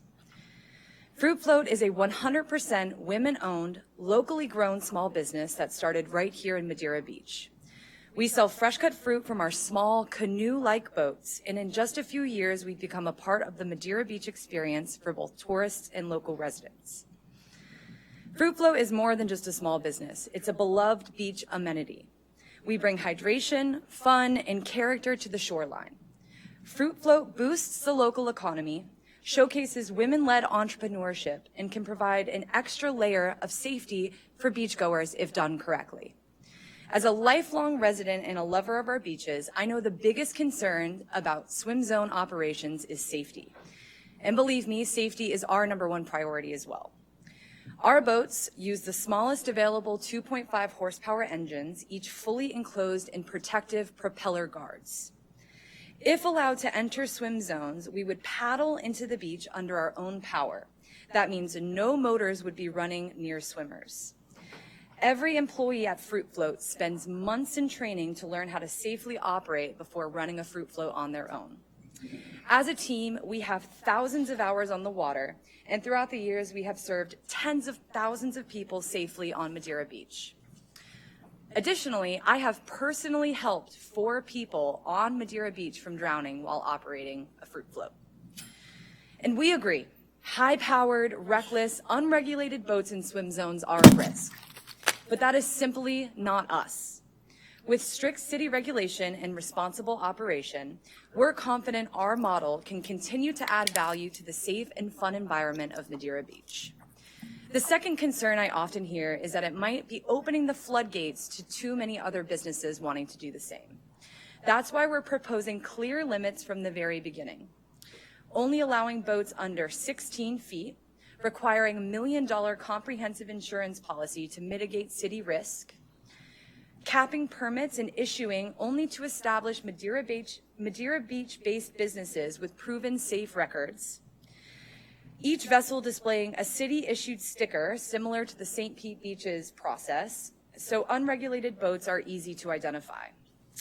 This way, the city maintains full control over who operates, how many vessels are out there, and under what standards. The City of Madeira Beach has the legal ability to regulate swim zones under Florida Statute 327.46, working in coordination with the FWC. That means the Commission has the authority to create a fair, safe, and enforceable permitting system for commercial swim zone operation. Tonight is the first step.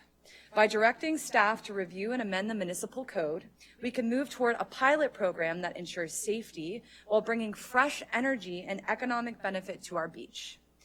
In closing, Fruit Float is offering a responsible, safe, and community-minded way to enhance the Madeira Beach experience.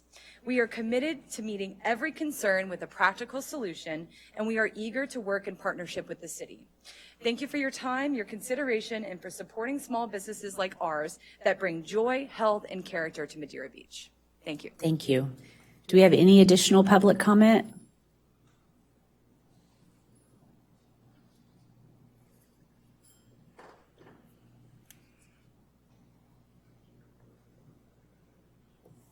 everybody. My name is Amanda Lee, and I am one of the very lucky Fruit Float girls. Fruit Float is all about spreading joy and positivity and creating a space to encourage girls to get involved in an industry that is very male-dominated. Since joining this amazing team, I have gained so much confidence in the most incredible group of friends. The support we have received from the community has been endless. Each and every day, we have beautiful, wholesome interactions with our customers. The excitement they share when we pull up with our fresh fruit is contagious. I've had multiple people from across the country tell me that Fruit Float was the highlight of their trip, or it was a bucket list item to see the Fruit Float while visiting, because they had seen us on social media or heard about us while planning their vacation to Madeira Beach. Unfortunately, many of these excited tourists will use the main parking lots and they'll find a spot on the beach which falls inside one of the swim zones, so we won't be able to serve them how they would wish. In addition to being a Fruit Float girl, I also happen to have my U.S. Coast Guard Master Captain's license. At my other job, we do operate safely in the swim zones on St. Pete Beach, and we are issued St. Pete Beach permits like we are proposing here in Madeira. Safety is always our priority, and we sound a horn while approaching, similar to our signature conch shells that we call attention to the Fruit Float with on our beaches here. The Fruit Float girls are trained to be very mindful when pulling up to the shore, choosing a clear open spot and watching the swimmers in the area, staying cautious of what they are doing and prioritizing safety. Granting properly trained commercial boaters access to the swim zones opens the door for beachgoers to enjoy a unique and memorable experience, leaving an even better impression of beautiful Madeira Beach. We would love to continue to bring this joyful, unique, and positive experience to all of the beaches in this community. So we thank you for your time and your consideration. Thank you. Do we have any additional public comment?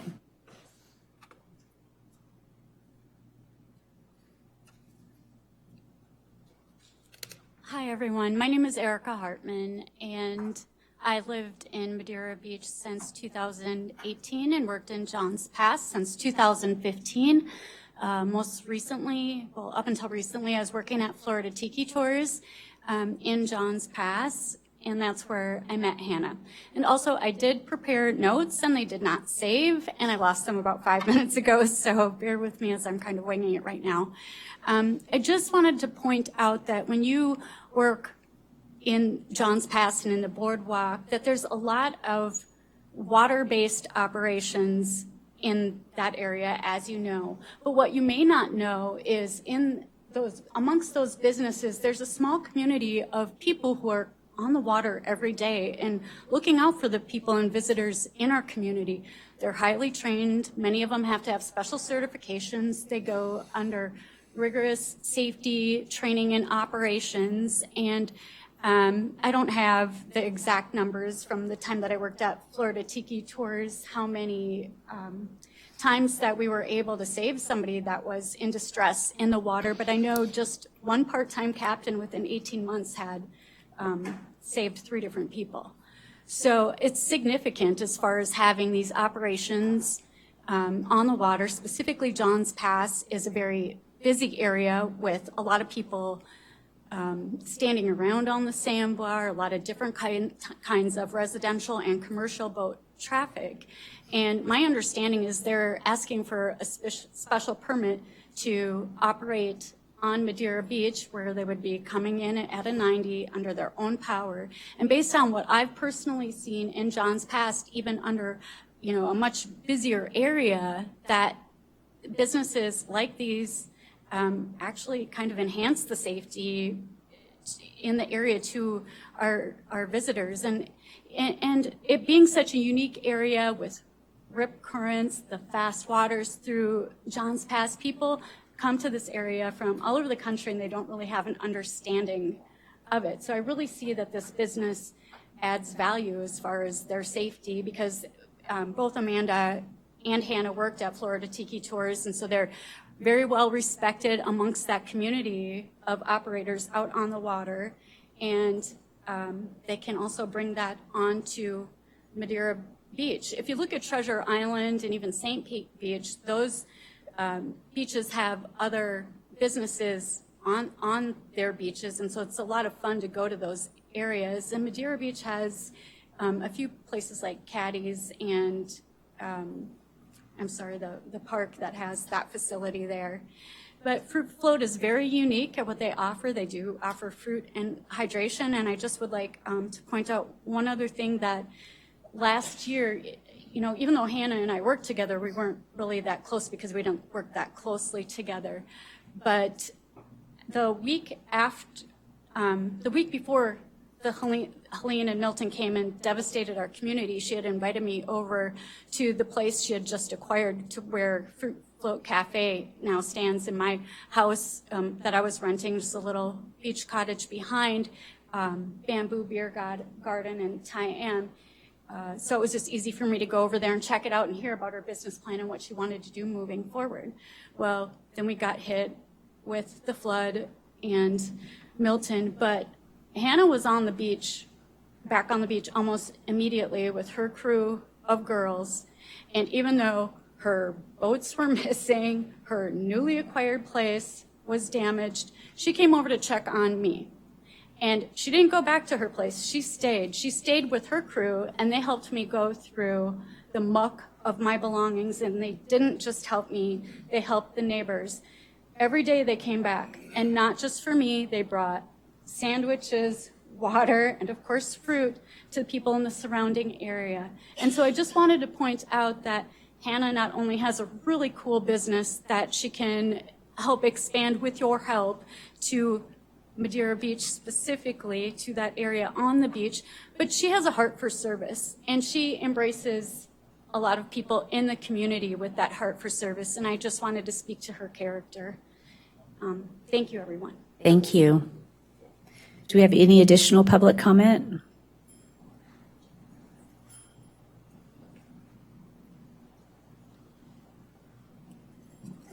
Hi everyone, my name's Amelia and I'm a newer resident here at Madeira. I just moved here from Tampa last year after the hurricane, and so far I'm absolutely loving it. Since being at the beach every single day, I've noticed the cutest little boat on the water, and one day I let my curiosity get the best of me, and I'm so glad that I did. I now know that that little boat was the Fruit Float, and it's ran by the sweetest group of girls that get to live the dream of just selling fresh produce on the water every day. Not just that, it's a woman-owned business by Ms. Hannah Nygren, and it's amazing. What started as a single kayak offering fresh pineapple and coconuts has grown into a small fleet of boats that safely bring healthy, refreshing fruit to beachgoers and boaters. I believe that it's more than just a business, it's a community staple that brings together and promotes wellness and a cheerful tropical charm to our beautiful beaches. Have a great night. Thank you. Do we have any additional public comment?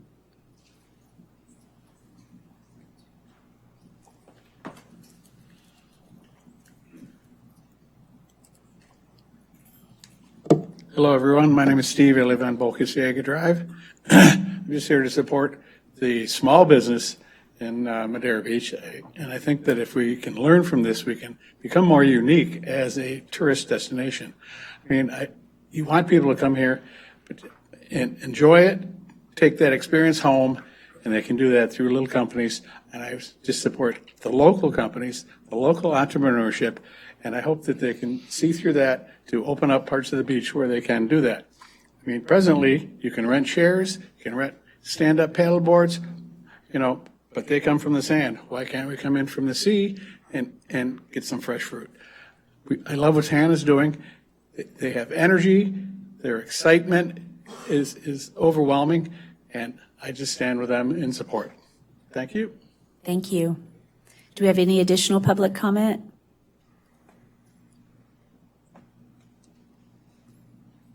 Good afternoon, everyone. My name is Sedona. I'm also one of the Fruit Float girls.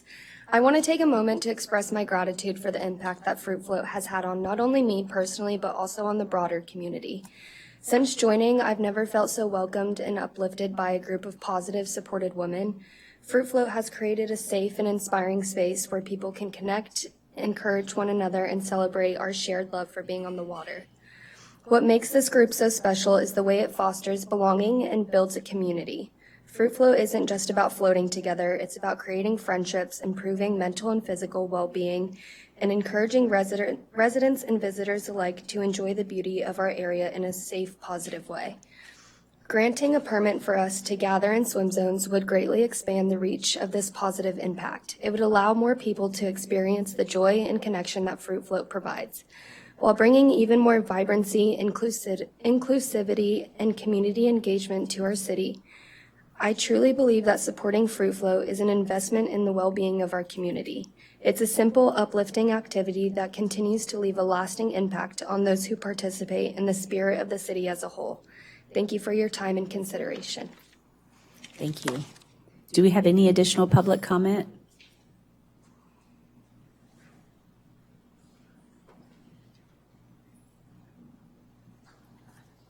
Hey guys, how we doing?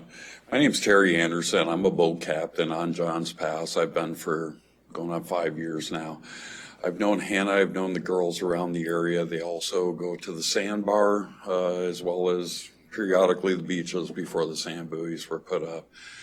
A few things that I've noticed since I've come to the area. Number one, I have not seen a business create the type of impact that Fruit Float has done with the tourist. Pretty much every tourist that gets on my boat, once they see the fruit floats, they hear the stories and whatnot, they are amazed. It's probably the best part of their vacation here. It promotes tourism. It's something that can only be found in the Philippines or Taiwan or something. I mean, I know that they're doing it up north in Destin, but it's very special to this area. It's very unique to this area. It would also attract more tourism to this area.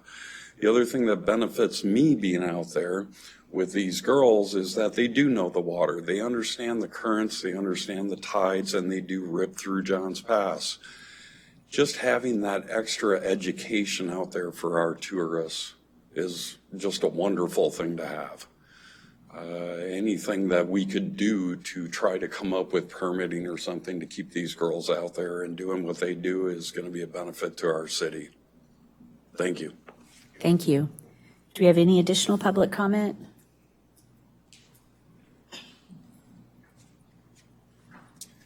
Good evening. My name is Matthew Staley. I reside at 500 129th Avenue.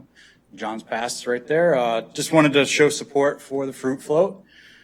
Come with 21 years of professional maritime experience with the Coast Guard. I know Hannah. I know the girls. I have my 7-year-old daughter here with me. She gets more excited than anybody else when we see the floats. I just don't want you guys to shut down an operation that really does bring a lot of people here. So in my 21 years, I've been all over the country, the Midwest. Don't count those people out. They do have high water experience and they know how to take care of some bad situations. But in my travels, I have met a lot of people. I've met a lot of people since I've been here, operating my own small business and operating on the water. Everybody I've met knows of the Fruit Float. They all get excited. So ultimately, when we shut them down, we don't allow them into these swim zones, you're kind of going to force people, or you're going to force the Fruit Float to operate elsewhere. Those tourists that are coming here to specifically see them interact, have an experience, are going to go to those other areas. So not only are we're sending them out of town, we're losing that business, we're going to lose those hotel stayers, we're going to lose that extra little bit of income that we get to see. I mean, we all know this year was not the greatest with all the aftermath of the storms. This company is doing great things. Just recently, I listened to a podcast. I'm not a big podcast guy. Coined coolest business in Pinellas County right now. And I feel like if we're going to shut down an all-female ran business and push them out of town, that's not going to send the right message out.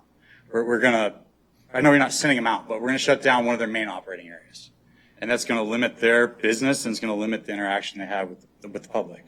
So I just wanted to come and share my support. I think operating by manpower, woman power, kind of alleviates that whole fear of serious incidents happening. They're not asking to, come racing in. They're asking to pull their engine up and paddle in by paddle, just the same as you would if you launched a kayak from the beach. There really is no difference. So if we're not going to allow registered vessels into that space, I think we need to look at shutting down for everybody else. And I don't think that's what we want to do, right? We want to make the beach enjoyable. We want to have these great interactions. We want to bring more tourism. And this is something that nobody else has in this area that everybody that I know from the Midwest, everybody that I've met asks about. They all get excited about it. And same as me. I was gone for 21 years, Pinellas County resident my whole life before I joined the military. And I come, back and visit for vacation, whatever it is, with my family, and I saw their floats out there, and it became more and more intriguing. And I was just fortunate enough to get to know Hannah, and I think they're doing a great thing. I don't want to see them lose business and have to kind of shift their focus elsewhere. And ultimately, that's what's going to have to happen. So please consider that permit at least. I don't think that's asking too much. That's just kind of finding a good solution to a problem that really doesn't need to be a problem. Thank you. Thank you. Do we have any additional public comment? With no additional public comment, commissioners, questions, comments? I'll start. So I've received numerous emails, all positive, no negative. And I was looking over the ordinance, and it says, no vessel of any kind with the exception of surfboards, paddleboards, sailboats shall be allowed to operate with a swim area. So anything without a motor can already get in there. Is that right? I don't know who to ask. I don't know if I can ask. City attorney. That is correct. Surfboards, paddle boats, and sailboats are allowed, but no other vessels. Okay. And it's, so one email caught my attention, which was news to me. It said that they want fruit floats to continue to operate. What caused fruit floats to stop operating if they've already been working here? Can I? They have not been legally able to operate in the swim zones. They cannot be in there with 2.5 horsepower engines. So if they've been doing it, they've been doing it in violation of the code. Okay. I think we didn't have swim buoys up, so there was no Okay. it wasn't designated in that manner. We've been without those for a while, Right. but they had been in there in the past. That was a big issue, right? Right. I mean, on the surface, I think it's a great idea. I love the idea, I love the concept, but either we are going to have to change the wording of the ordinance, or it can't be allowed. I don't know how else to say it except take the engine off, paddle in, and paddle out.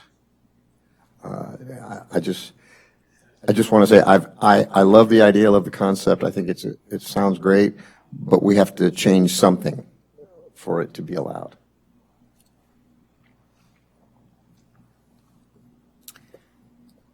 I received the emails, also received a phone call that was against. I guess my concerns are a couple of things. We're not only discussing fruit float, we're discussing any business. So it's more of a business question in my mind, other than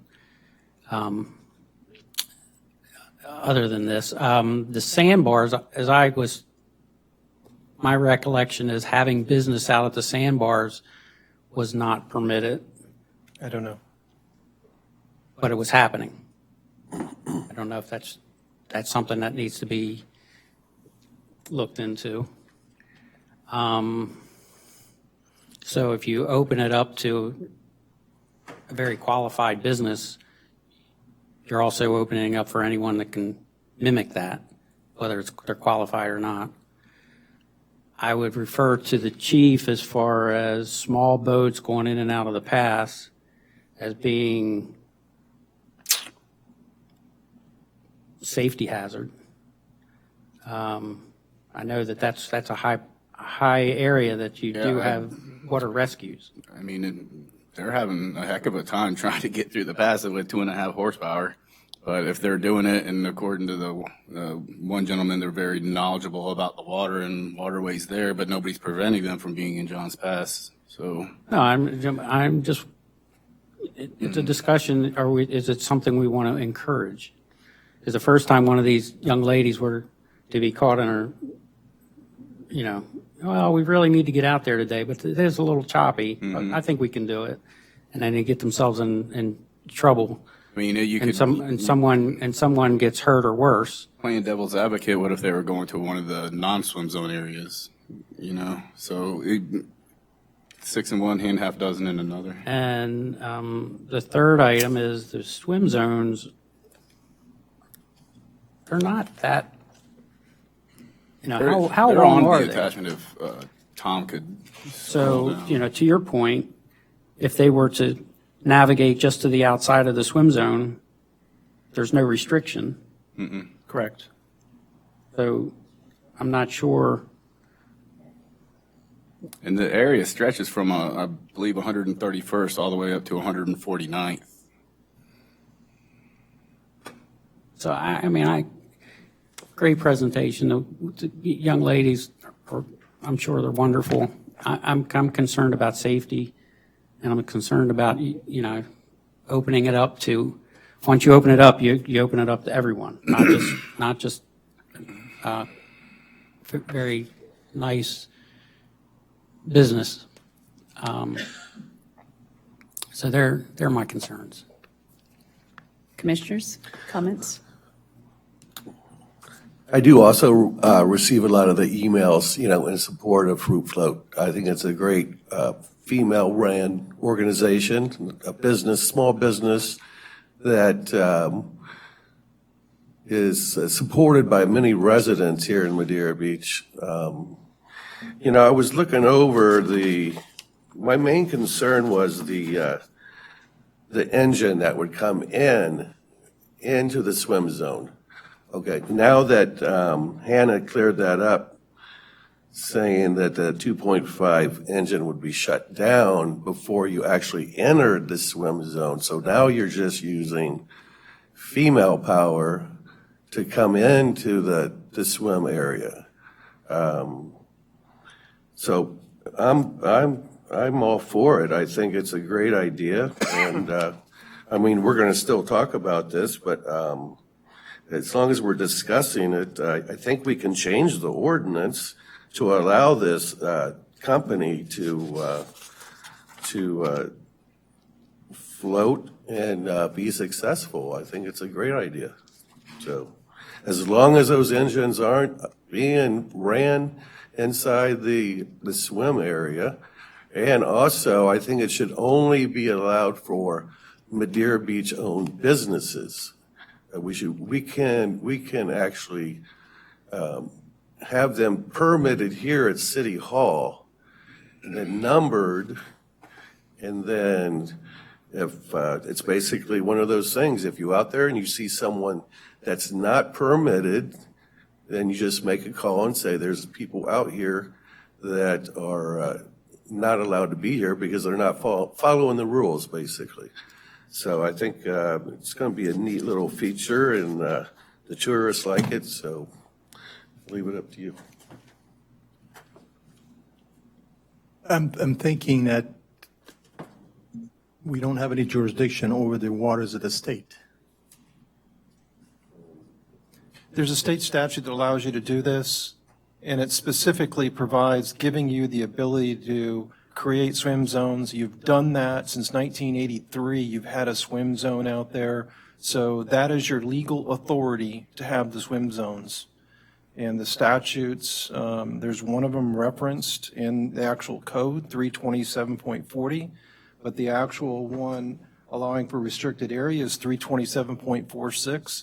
So the city has done what it's legally has the right to do by creating these swim zones.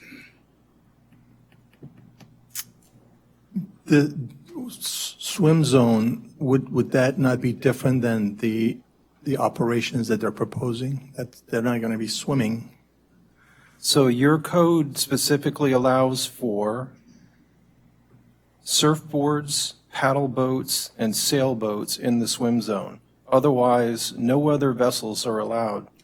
And if you look into the body of your ordinance when it was adopted, it specifically says that these areas are declared to be Madeira Beach's restricted area for exclusive use of swimmers. That's 3 or 4 different locations in your code provision. So, but there are those exceptions. I'm not sure how long the exceptions have been in there, but this boat does not qualify. The Fruit Float boat does not qualify as one of the 3 that are allowed. And DEP will not be involved, right? I'm sorry? DEP will not be involved in permitting? No, this is your swim zone. Understood. So you're I'm in just control of asking. that. Nobody else is in control of it. So in order to allow for them to operate in the swim zone, as Commissioner Tiglerini, I think, alluded to, we would have to modify our code. Can I ask a follow-up question? So so am I to understand that even if they rode in on a surfboard, they couldn't conduct business? I didn't say that. Oh, Yeah. okay, that's why I asked. So they just, hypothetically, they rode in in a kayak or a surfboard, they could sell fruit. It doesn't allow for kayaks, Oh, sorry. surfboards, paddle boats, and sailboats. And they could come in on a sailboat and. Evidently, it doesn't make any sense, but Just evidently. working this out here. Yeah. And so also, I guess I should have asked we should have a picture of this. I don't know what they look like, but. So they're on Instagram. I have a Fruit floats. All right, I might look at one right now, but the next question, I have one more Yes. question. So am I to understand that even if the motor's not running, if it's up, that doesn't make it okay? It would not be okay whether the motor was running or not. It cannot have a motor. Okay. It So- has to be a okay. surfboard, a paddle boat, or a sailboat. And what's the username? Fruit floats? Okay, sorry. Thank you, Mayor. So I have spent some time researching and trying to understand. I did get a lot of positive feedback. I had one resident who was against the fruit float operating in the waterway, and I received one email today from someone who was talking about if we allow it, what they would go by and do. I did have exhaustive conversation on playing devil's advocate and coming up with, if we allow the fruit float to come in, what's going to keep a 20-foot ski craft from coming in? And if we have the rule that you've got to paddle in and paddle out, that's going to dictate somewhat what size boats you can have, because a big boat can't paddle in. This boat can. This can't put. Their boat can paddle in. They paddle in. They paddle. So what I would recommend is that regardless of what any of us believe, this code is poorly, poorly written. It contradicts itself. It's not a well-written code. And the city of St. Pete Beach does have a code that allows for and has rules for what this type of business can do within their waterway. I would like to recommend that we send this to our community development department and allow them to rewrite the ordinance or code. And my recommendation would be to make a provision for the boat and to make the provision where it would be safe for the individuals that are in the water. And there are other cities that are allowing it. So look at how they wrote it, how they are policing that. When I watched them on the Instagram, I don't go to the beach very often, hardly ever. It made me think of like when we're in the islands and the little boats come up and they're selling the conch shells. And I mean, there's not hundreds of them. My experience has been a few, but I think that there's a way to do it responsibly and to manage it. I don't know what that is exactly, but I feel confident that we can come up with a solution that will allow what the community supports and keep it safe at the same time. That's my opinion. That was what I was thinking. Let's look at what St. Pete has, Yeah. if they're allowing it. I've already sent the ordinance to Marcy. Where are we on? So I like to say I think all in conformance and in support of these wonderful people that are here tonight. And we as the city would have to initiate modifying our code to allow them to operate their facility. Commissioner Kerr, Vice Mayor Kerr? Yeah, I want someone to dig in onto the business Yes. side of it as well, because it's my understanding that even though it may be operating on the sandbar, they're not allowed to be. I don't think we regulate the sandbar, though. I don't know. Yeah. But I'd like to have someone dig into that. If you're going to rent beach chairs on the sand, I believe it has to come through the city, because we regulate that. Who's actually has a area on the sand, and they contract with the city to do that. How does this differ? So I think St. Pete Beaches, I do think that their ordinance addresses getting a permit to be in the water selling. I'm not an expert on it, but I'm they just have saying there's- something. So that's where I think that our community development department could take into account how other communities, and bring us back a recommendation, whatever. And I'm not trying to put a recommendation in your head, Marcy, by any stretch, but let the professional look at it and bring it back to us with a recommendation of what they would recommend. Okay. Also, the fruit float will be considered a food truck, and we don't regulate food trucks. That's through the state. So we would have no oversight, I guess. I don't know. These are just, Right. I want to make sure we think of everything, It'd be real easy to say, oh, yeah, that's a great idea. Let's allow it. But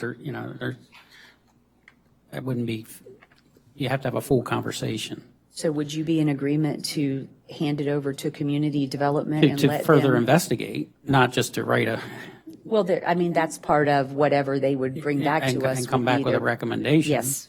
Yeah, no, I'm all for that. But, I'm all for that, except for I'm looking at this boat here. The safety part of it concerns me. And I don't know that I want to be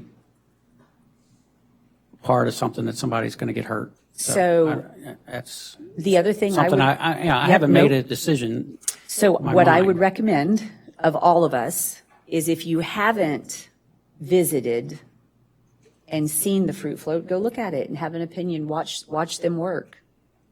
I have seen that.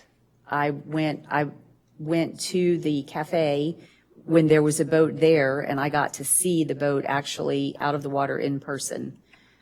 Do our own homework, and then along with that, and what community development recommends I mean, to us. this is and- the most dangerous part of our waterway.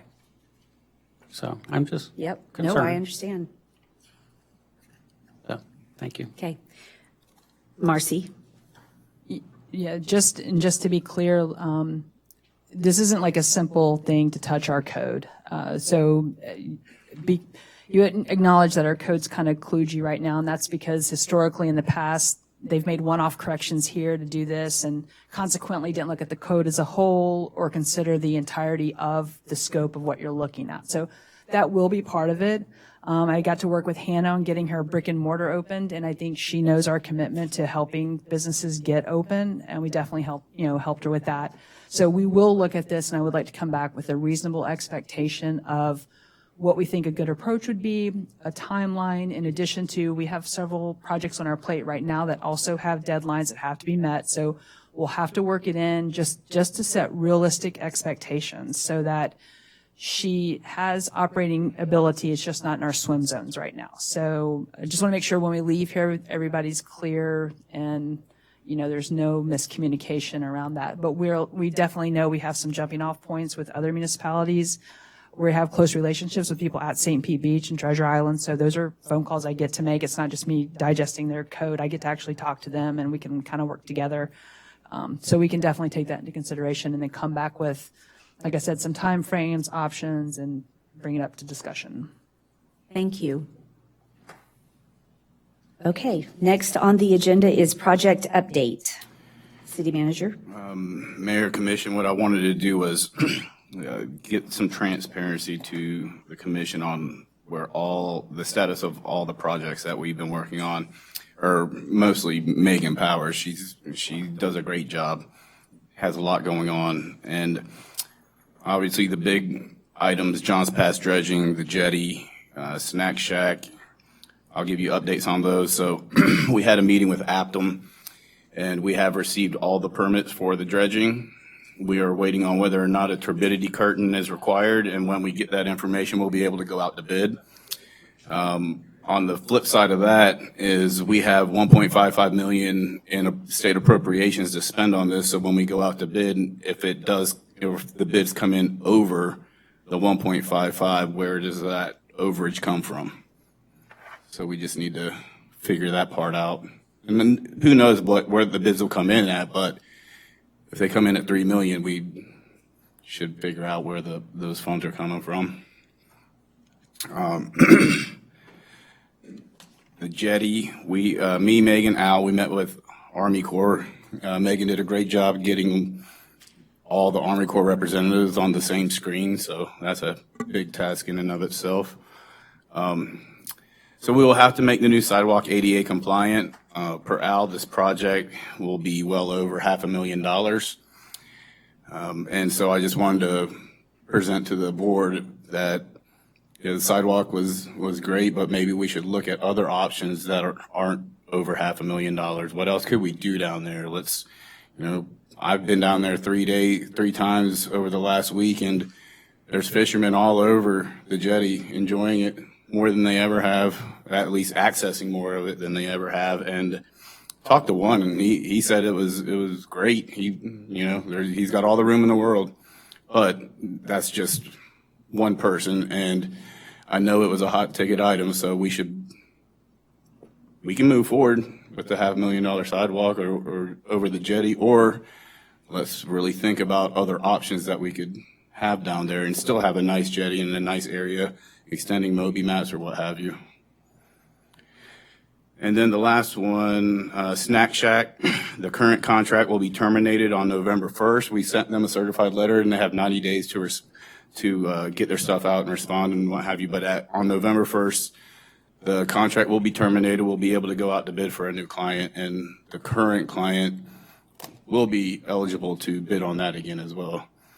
And then all 36 swim buoys have been installed, so all the poles are gone, all new swim buoys, all 36 of them throughout the beach.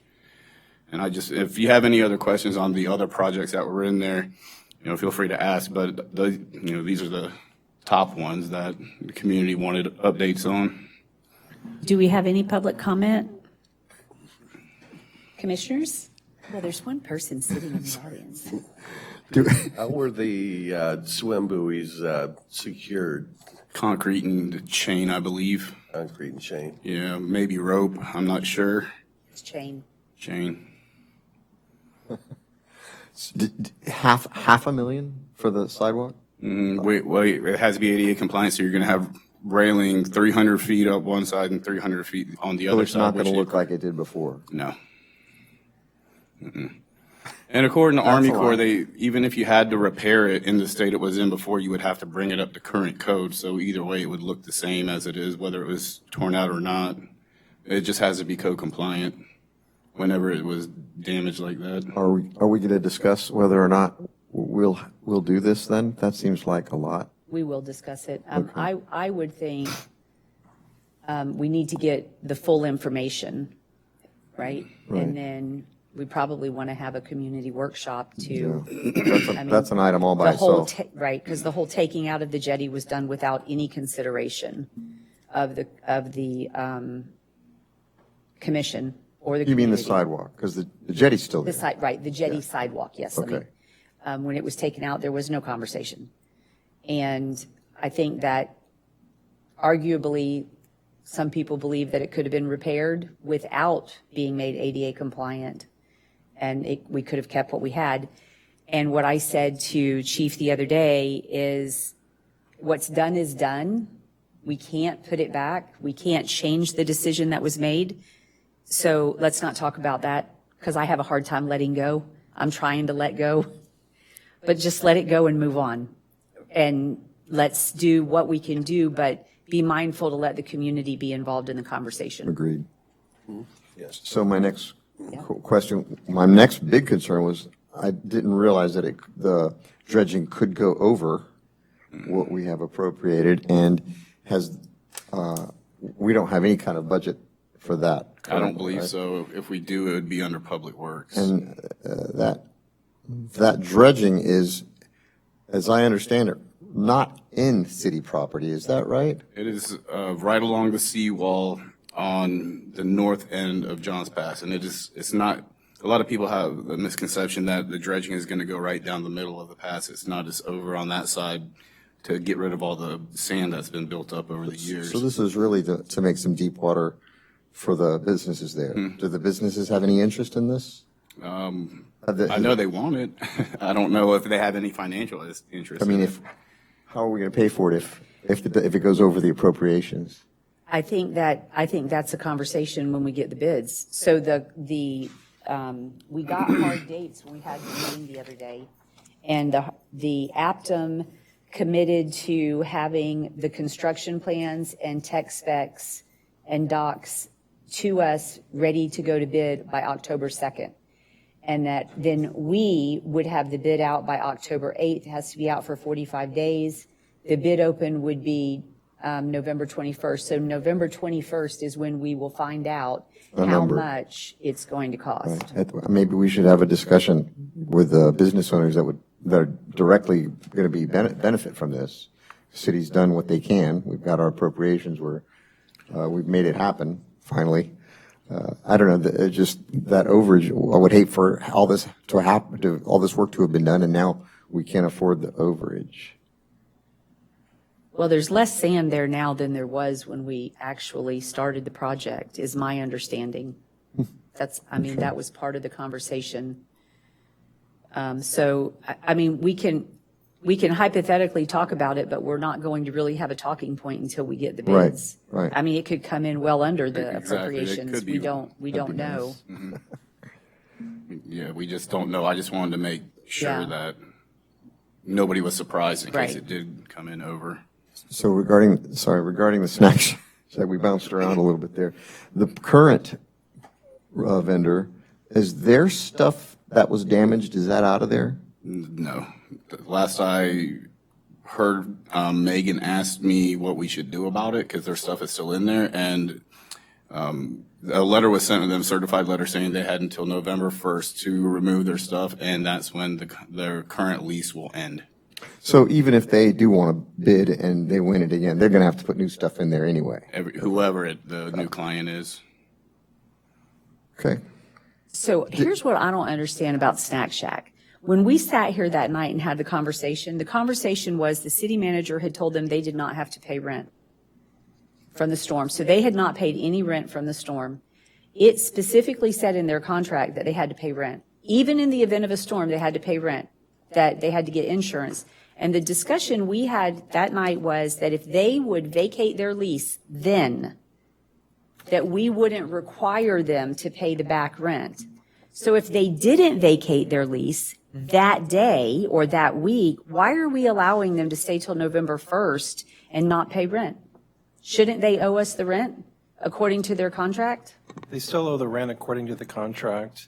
We've declared the contract to be in breach or in default because they didn't pay it. And therefore, under the terms of the agreement, we have to give them a 90-day notice. We gave them that 90-day notice.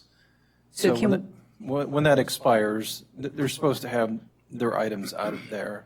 So then can we, because they didn't do what was offered to them and they're keeping us from moving forward with doing anything there, can we make them pay the back rent? Because they owe it. They didn't, the compromise was, if you walk away now, we'll let you rebid it and we'll forgive all the back rent. But if you don't walk away, then you owe the rent. Right, I think they've got until November 1st to make that decision.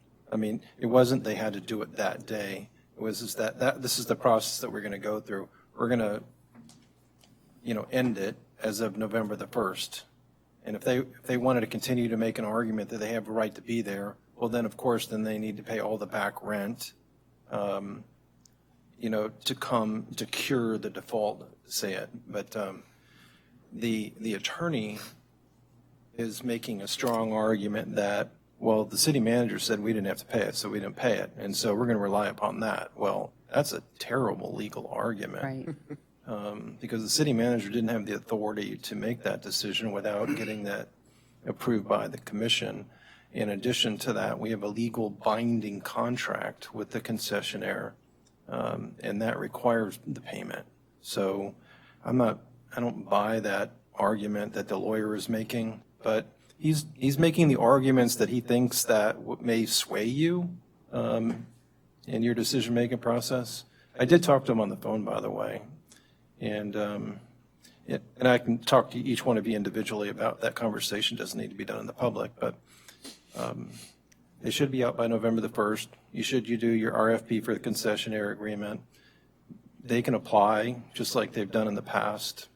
And other companies or people may apply too. You're going to make that decision once all of those responses are in. Sounds cut and dry. Yeah, it's a shame. As far as the sidewalk replacement, I suggest that we turn that over to Grant Works and to Linda Cheney and put that on the wish list. It doesn't have to be done within the next 6 months. Just has to be, where does it fall in the priority of the city capital improvement budget? We need to understand what the cost is going to be, what the scope of work. I think that's one of the things that, Chief, aren't you working on that internally with our in-house engineer in regards to what that build would look like and the changes in? Yeah, Al Carrier, in that meeting, he said that he would work out the design, and of course, there'll be a cost associated with that. And when he's done with the design, then we'll have a better idea of the actual cost. But just with the railings alone, that's going to increase the price quite a bit. But I'm thinking that, the main reason we would want this is more for handicap access.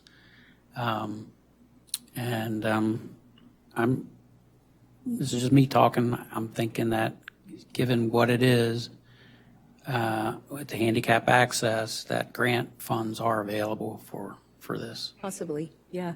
And I think. And the relatively, it's a big number, but it's a relatively small number as price-wise as far as grants are concerned. Right, I agree.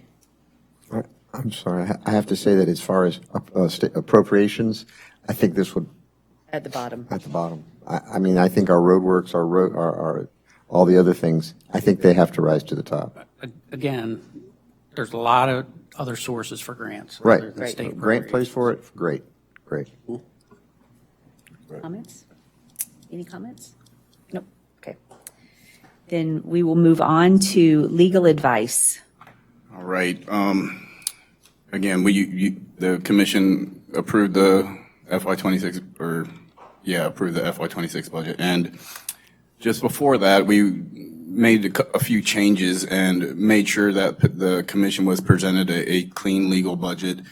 And speaking with our labor attorney, Rob Eschenfelder, going back and forth with him over a couple of days, we felt that there were some employees that were going to that exempt status that were not eligible to be exempt. And in Attorney Eschenfelder's words, quote unquote, there's severe consequences when you do that. And we just it was a 23rd hour. I didn't want to delay the process. So what we did is just, made the change. Took it upon myself to make the changes and have 3 of the 12 recommended employees actually that I thought were eligible to be exempt. We only moved 3 over. And it's just cleaner this way because now we have an entire fiscal year to review it and see who truly is eligible based on the FLSA or the Fair Labor Standards Act. Because there's requirements in there and you have to hit every single one of them. It's not just this one or that one. You have to hit every single one, and in my opinion, most did not. So I took it upon myself in speaking with finance and what have you, and we all agreed to make these changes. So either way is you guys were presented a clean legal budget, so. But that's just the quick update for that. Do we have any public comment? Commissioners? Comment from me. Good. Comments? I have more of a question. When we're talking about permitting process and reviewing drawings, A lot of the staff had been moved over to exempt, is that correct? We did have staff that was exempt, yes. And that had a negative impact on the amount of work we could get done because of overtime. Correct. So when you're on exempt status, I know exempt employees often work more than 40 hours a week, and it's expected. It's part of the roles and responsibilities. So how are those employees exempted? It's just not part of their roles and responsibilities? It's not what they agreed to when they, how does that work? So today was really the first opportunity for me to kind of get brought into this conversation that we were addressing exempt and non-exempt. And I did have a few questions about it today, so I need to suss that out a little bit better with the chief and with HR so that I better understand that, because I would like to make sure that our staff, that it was already, I think what she was referring to is people who were proposed to be moved from one Yeah, according to category the to gearing another. group, they recommended 12 employees be moved from non-exempt, which you're eligible for overtime, to exempt, where you are exempt from collecting overtime. There was 12 recommendations. In going down the rabbit hole on this again in the 23rd hour, there was only 3.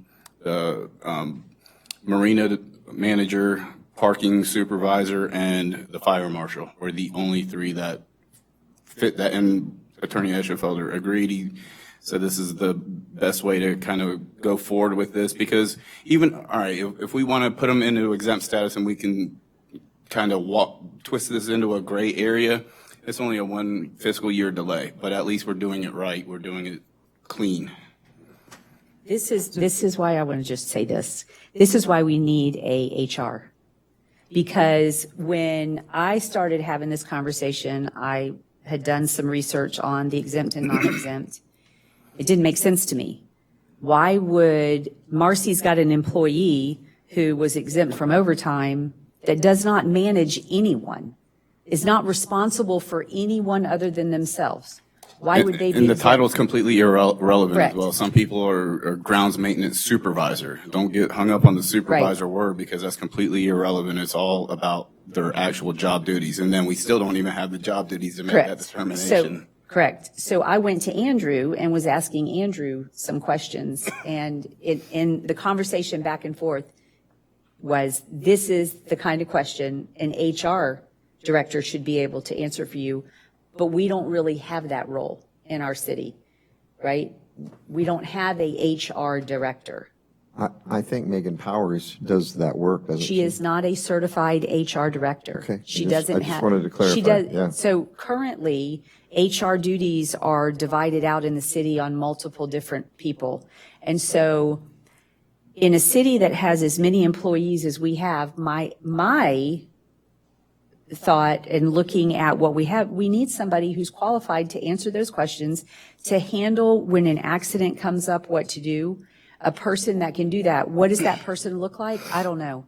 But to be going down a road where we're going to make all of these people not able to have overtime who should have never been put in that role, we should have a professional work for us that does that.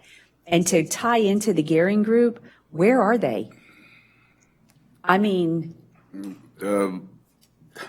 they can't possibly do what we paid them for because they didn't do the interviews to make it possible. An email was sent to them asking where they made these recommendations, and they said that they're just recommendations, that we are entitled to do whatever we would like. So. But what about the job descriptions that they were supposed to write? Do you know? Megan Powers did have a conversation with them yesterday, and they're supposed to be done by the end of this week. So how can they write a job description for someone that they have not sat with and understood what they And put do? them into an exempt status when they don't even know They don't even know their job. Right. Very first day, I was like, what did I get myself into here? Trust me. So because the staff member you're asking about was already exempt prior to the study, there was no changes to previously assigned people. He only made changes to what the recommendations were. So I think now he's saying that we have the year, Chief is saying we have the year to go back and look at maybe some of the other ways people are classified and maybe see if there's things that had to be corrected. Is that kind of? Yeah, absolutely. And there, in the agenda packet, there's Attorney Eschenfelder broke down the penalties for knowingly placing somebody in an exempt status when they don't meet the qualifications, and we knowingly did that. And I mean, they're very costly. So They are pretty hefty fines. yes, and a bunch of back pay, and I mean, there's just a lot. And again, I could be completely wrong, but at least we have a year to make sure that we're going to get it right.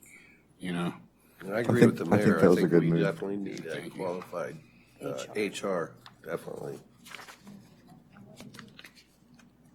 Because do you have something? Well, we're not discussing that whether we need a HR right now. Right.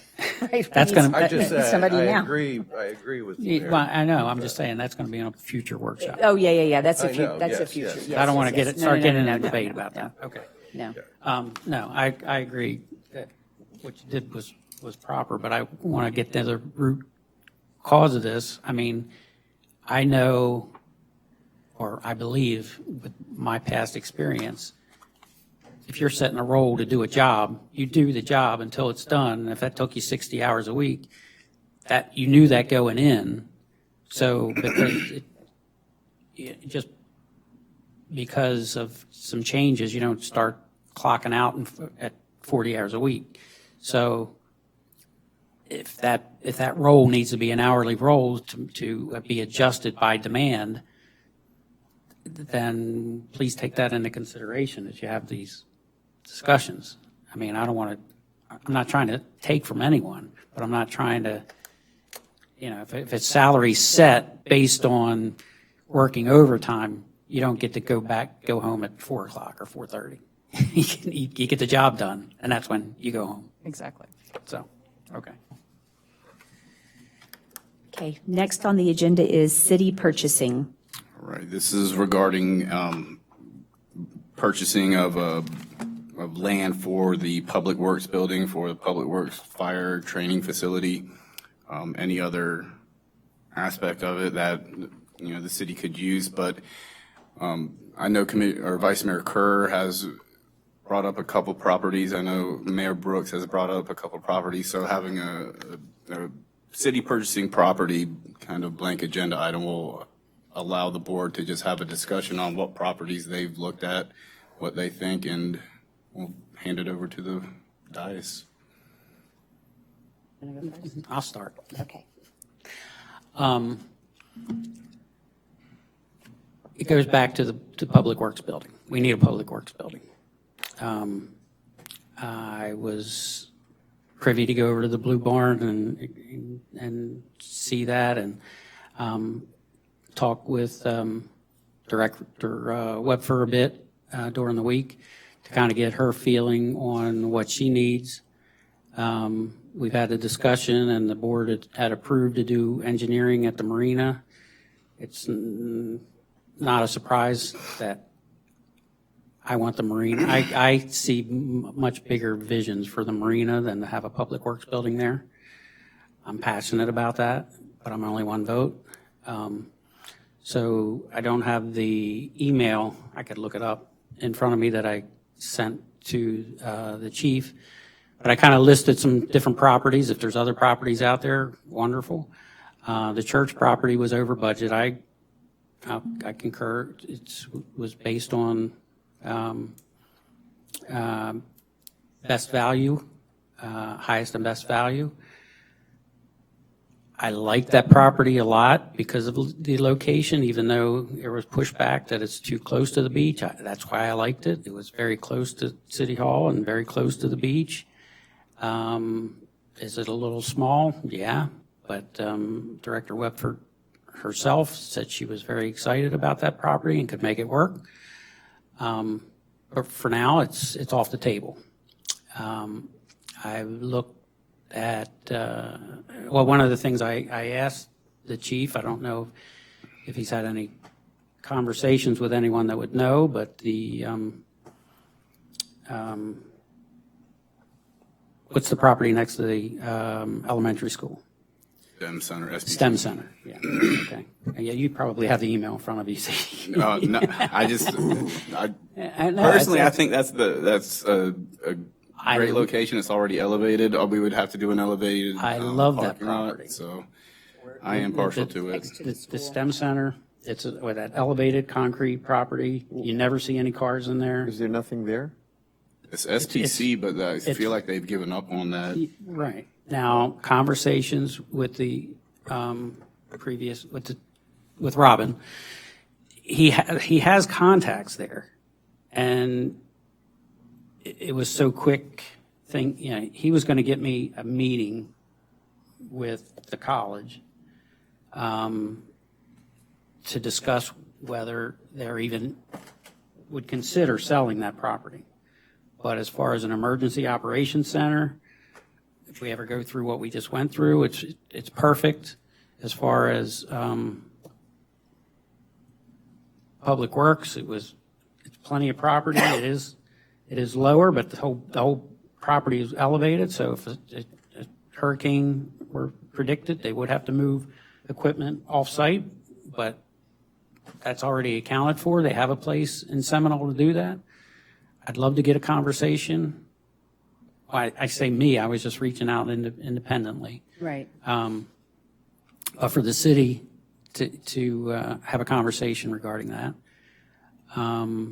There are some properties, plural, that are next door to each other behind the fish store, across the street from the elementary school behind the, I know the former owner. there you go, Navajo Drive. I did take an opportunity to go look at that property. It's great if you need office space, but you'd still have to build something there for the repair of the waste trucks. It's possible, but Director Wepfer believes it's too small. I don't think she's looked at that. But the property next to that, again, has some small homes on it. It would have to be, and then you have probably a zoning, so that's probably not a good option. But I'm just telling you everything that's in my head. I know that we all were able to go look at the property that John Hendricks, former Mayor John Hendricks, had talked to us about. That checks a lot of boxes, but personally, I think it might be a little too far out away from the city. I think it was, what did I say in the email, 2.5 miles, mile and a half from the city limits? Sorry. The one on Navajo by Fish, looking at that, I'm not sure it's going to be zoned for public work. It could be zoned for an office. But It's zoned for general now. General, okay. I don't remember. He told me the second part of that didn't stick in my head. I could have a conversation with him, but it's about a 7,000 square foot air conditioned space with another 1,000 square foot garage on it where they could put a lot of their trailered equipment, but something bigger for larger trucks would have to be added. It could work. It could definitely work. I looked at it. It was just depending on the zoning, it has potential. It has. I'm happy to take you over. If that's something that would be considered. I don't know if that would help as far as Marcy's staff, if we needed overflow staff to be able to do work there, because I know she's a bit constrained with her staff. Again, it's out of the city limits, but not far. There's a lot of possibilities for that. My priorities would be the STEM Center and then probably this as far as what I know. I think we could make it work, but right now it's not on the market yet, but it will be within the next week or so, week or two. They've made us an offer, or made it, given us a number. I won't say it publicly right now. That could fit in the budget, we would see. But if there's any interest. I don't know of any other properties. I heard rumor there was another property. I do. I know of one. And I'm anxious to hear. So you want to kind of tandem on this? Sure. We have the opportunity, we have a signed contract, which is what the city manager is allowed to do, is to go out and begin a negotiation on a property contingent on the commission approving it. And he has negotiated a contract. We have received back. They've lined it. There's still some looking at it to do for the Holton property. And that, you know what I'm talking about, right? For $18 million. It appraised at well above $18 million. We have 2 appraisals already on it. The contract is contingent on us voting to purchase it at our meeting next week. The reason that they are, I mean, I won't give you all the details of the contract, but the part of why that timeline is so short, we have been in talks with them for quite some time, and the city has been extremely slow to respond to them. But we were able to negotiate they are giving the lower price for a fast and quick close to be done. I am 100,000% in favor of purchasing it. When $18 million is a lot of money, Andrew can speak to the financial side of that, but the conversation within the halls of the city have been that a public works building could be built on the south side of that piece of land where you wouldn't see anything, and we could green space the property. There's lots of things. To me, I don't really have a care what we do, but when we sit here and talk about changing the landscape of the community, when you drive in, this is the only opportunity we're ever going to have to purchase it. And I went out and spent some time speaking with other communities on buying property so that you can own the look. That property currently, if we don't buy it, somebody else is going to, and they're going to build hotels, condos, restaurants. We could build the boat slips that are already approved for it, which would be revenue generating. We could have a restaurant put there if we wanted to. We could have parks where would allow us dollars for grants to help fund it. There's so many things that we could do. We could plant grass and leave it green, and it would just be a beautiful piece of land instead of an ugly jumped up piece of land that's got ugly dirt. And I feel like it is a purchase that the community could rally behind because of what it will save us long-term. So just to be clear, this is the plot of land as you're coming into the island on the left. On the left, yep, where they put all the boats. I could not agree more. Yep. That's what I was hoping to hear. Yes. Now, I mean, I'd had discussions with Robin before, and he mentioned that. That's wonderful. That's great. Let's get a financial impact statement. There's a lot of discussions to have. Regardless, I agree 100%. But I believe we could make it revenue generating. How that would all look, that's a whole different discussion. Yeah. I don't know what restrictions we have, being a city versus just a business. Yeah, no, it's great news. Comments? I couldn't agree more. I think it's a great investment for the city long-term. So we still have a lot of time to talk about it and discuss it, but yes. I agree. I mean, we really don't have a lot of time to talk about it next week. We have to vote on it next week, and then it's a 15-day close is the contract. So they have a lot of data that they have that will convey with the property to us, that they've already done studies and things like that. But I mean, I'm in favor of it. It's probably not going to be possible to close in 15 days. Okay? I'm just telling you that it's probably not even possible because the title search has to be done, the title commitment has to be prepared. The contract currently provides for environmental studies to be done, due diligence relative to the submerged land leases. We don't even know, we don't have copies of the leases. We don't know when they expire, what are the obligations that are on the property. We don't know what encumbrances are on the property at this point. I just am telling you, I don't think it's possible to do it within 15 days. But something that, once I know a little bit more information about the property and the things that they're saying that they'll provide, then we'll get it with the real estate attorney handling it, and we'll know a little bit more. But I understand that there was a counter proposal today. I've not read it yet. It came in late today. Yeah. Well, if we have a consensus here, though, to move forward so that we could vote next week on whatever the final contract is,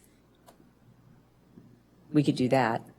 Absolutely. Yeah, I mean, okay. it's just like any other workshop meeting. We're getting some type of direction from you as to when we're going to put it on a future agenda. Yeah. Yep. Anything else? Anything else? So on the Great news. two things I would want to say to you on the STEM property, is that that's in evacuation A, right? It is. It's just elevated. Yeah. So here is the only challenge to purchasing property. I'm not talking about that one in particular, but any property off, is that if we move our Public Works Department off the island, every piece of equipment that they use every day, they will have to trailer and drive to the city, and they use that backhoe and the street sweeper and all of that daily. So we would have to incur the cost of buying a trailer, possibly even a truck, to be able to pull that equipment, drive it from wherever we're housing it off the island over to the city to do its work, and then driving it back. Just something to think about when we talk about off-island property.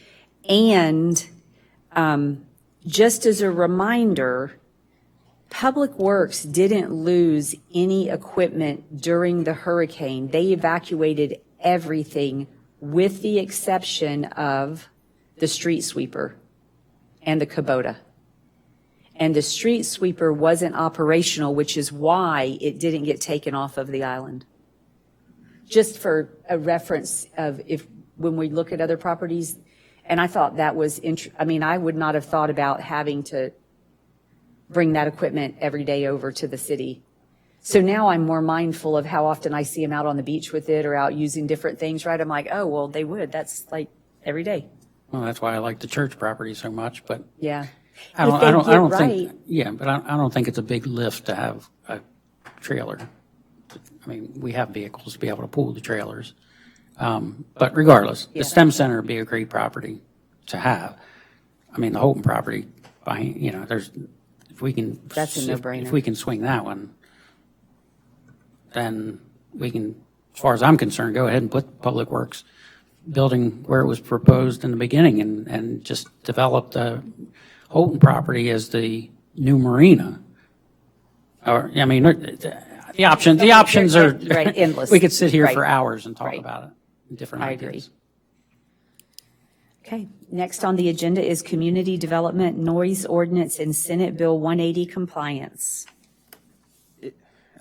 So Hannah from Kimley Horn has been here for a bit. Tom, am I able to request to move an item, or do we have to, or is it locked in at this point? Go ahead. It's a question for the mayor. Mayor, you want to take item 6B out of order so that we can allow the Kimley Horn representative to leave? I'm not opposed to that. Thank you. Okay, there we go. Thank you, Hannah. Sorry. I knew she looked familiar. Yeah. I was like, I probably should have done it sooner. So, Okay, so we've discussed impact fees for quite some time, and we've discussed about the spaces and how we apply it. For instance, when somebody's converting their garage to living space, should we really be applying impact fees to that kind of stuff? We also recently learned through meetings with Ford Pinellas that we have a mobility charge in our impact fees, and they have, of course, the mobility in theirs. And so there may be concern over charging twice. So there's a few things we wanted to address with looking back into our impact fees, how we're assessed them, how we calculate them, and then the staff's ability to make changes such that we don't have to always go back to Kimley Horn and do a full reassessment and stuff like that. So I have Hannah here to talk a little bit more about the proposal that they've given us. It's a draft proposal to help us work through some of those questions that we've had. We don't believe, depending on where their study would take us, that would drive whether or not this has any impact on SB 180 and what that looks like, but it would all be dependent on what their study shows. So if I've missed anything, please correct me. Other than that, I'll turn it over to Hannah to talk a little bit more about what this proposal will do for the city. Yeah, thanks, Marcy. I think you captured most of it, so I'll just kind of give a brief summary. I think you'll see in the proposal, we do have an hourly task that is looking at specifically the mobility fee and then the county, how that interacts with the county's multimodal fee. Based on our conversations with the city staff, it is kind of our understanding is that you don't need both, and what we'll probably end up recommending is you go with the county's fee, and to save you all time, money, we just have an hourly task in there to just give our professional understanding and opinion of what we would recommend you all to do. So that fee is hourly because we don't anticipate it taking that long. And then we have a lump sum fee for specifically looking at the impact fee study updates to the Parks and Recreation impact fee. So that's where the bulk of our work will go. And like Marcy said, our plan is to set this up in a way so that city staff can continue to update it in the future without having to hire outside help. Based on what we know right now, it's not set up that way. So that's part of this project. And then, of course, community engagement to engage you all, stakeholders in the community, to also educate and get feedback from them as well. So that's kind of a summary of what the project will entail, and can definitely go a little bit more in depth if you have any more questions. And at Kimley Horn, I am more the local representation here. You know, we have our local office and our local staff will be working on this, but we do have a impact fee expert. She is in our Tallahassee office. Her name is Hadley Peterson. She will be our expert guidance in this, directing our local staff. So we can provide even more in-depth information if you have more questions. Questions?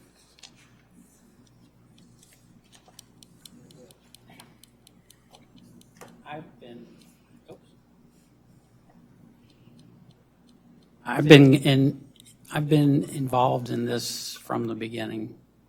When I say from the beginning, when the Planning Commission was looking at impact fees, and not the board, the commission, but I asked many times whether this could be just focused on commercial development, and I was told no, that it had to be everyone or no one. Later, we were told that, well, we could have planned it a different way and it could not have had residential impact. Basically, in a nutshell, my belief, it's heads in beds. If I'm going to build a hotel that's a 100-room hotel, that's an impact. If I'm going to add a bedroom to my home, I'm going to build a bigger home and make it a 3-bedroom instead of a 2-bedroom. Okay, I'll go for that. That could be an impact. But just because I'm adding square footage on, I'm have to rebuild my home because the hurricane took it out. And to elevate it, I'm going to bring my laundry in, and I'm going to have a nice pantry, and my instead of a small small kitchen. I'm going to have a nice kitchen with an island in the middle of it. And so the footprint grows. That, in my opinion, is not an impact to the community. It's not an impact to anybody. And I shouldn't be charged for that, or anyone shouldn't be charged for that. We're getting ready to, if we, the way I understand this, is a $55,000 to advise us and to change the impact fee ordinance, what we currently have. What I'm addressing here, residential being a part or not a part, or having it instead of based on square footage, but based on, I'll just say beds, just seems a better, more fair way to do this, and I believe is what the community wanted many, many years ago when they started complaining that development was coming in, and we're putting in more condos, and who's going to pay for that, for the infrastructure for that, and the residents are being imposed by these burdens by expansion into our community. So the community's built out. It's just how many beds can you put on a square, an acre of property. That's what we're discussing, and that's the impact, in my opinion. So I don't know if you are, expertise in that, or if that's been considered in any of this, because at the end of the day, that's my passion.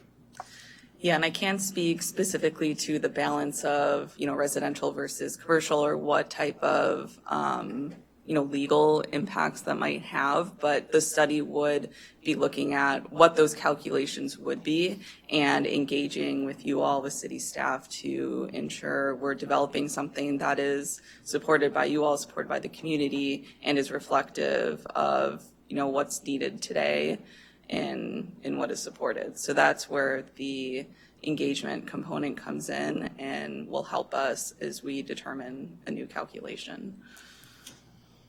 So just so I get my mind around this, when we originally did this, I believe, and I don't know if your recollection, we got a grant and it was over $100,000, or was roughly $100,000 to do the initial study, which was very, I think the scope is a lot more than what you're looking at, since we already have an impact fee, and we went through how many weeks just reviewing ordinances and changing existing ordinances in there, in the city, so that we could eventually get to this point. It was months, many, many months of meetings in that regard. But I'd like to know more about that before I would want to make a vote on committing this. Yeah, I can certainly get you more detailed information about that balance, and we can provide you that before. Yeah, what the next options commission that meeting. we would Yeah. have. I mean, if Yep. we could, okay, thank you. So you said that if we did this, it would be written in such a way that staff could adjust it and we would not have to go back out to pay another firm to do this. Can you elaborate on that a little bit? What would make that different? Yeah, so the way from my understanding of the impact fees and the way they're calculated, the Parks and Recreation impact fee calculations are more relatively straightforward. So we can set up a way where the city just has to input new data whenever you choose to update it, and it should recalculate those for you. And that's where the benefit of going with the county's multimodal transportation fee is nicer, because the transportation fees are a lot more complicated to calculate, which is why we're recommending right now, based on our initial conversations, is that the city would not want to do that, because that is way more time consuming. So setting up the Parks and Rec in a way that they can update in the future will be much more beneficial. Marcy, can we pay for this out of impact fees that we've already collected? We asked that question. I know that Jenny had broached that. Tom said, no, we emailed Tom about it and I think he- Tom, being Mr. Trask, said Mr. no. Trask, excuse me, sorry. Yeah, so the answer No, is I wasn't no. scolding you. I wasn't doing that was- because yeah, you I called was- him Tom. There's two Toms. There's another one in the room back there. He was talking about me. The Yes. answer is no. No, you can't. Well, Right. that doesn't seem quite fair. I don't control that. So the law. can we pay for it out of the building fund, or does it have to come out of the general fund? I'm not sure that it qualifies under the building fund Right. either. I'm just asking. I'm Yeah, I'm more thinking than probably likely- not, but Come out of the general fund. Yeah. Yep. The easy way to settle it is to get a grant. right. I've heard something about grants so earlier. then I think that we got where we are because of wanting to separate residential from commercial. We disagree on that, but that's okay. We're allowed to. They like each other, Yeah. somewhat. Yeah, kind of sometimes. So, will the study, and it's separating it because like Vice Mayor Kerr said, when we were on the Planning Commission, we were told we couldn't not do commercial. We were told if we were doing impact fees, that we couldn't not do residential, that if we were doing impact fees, we had to do both. End stop. That was what we were told.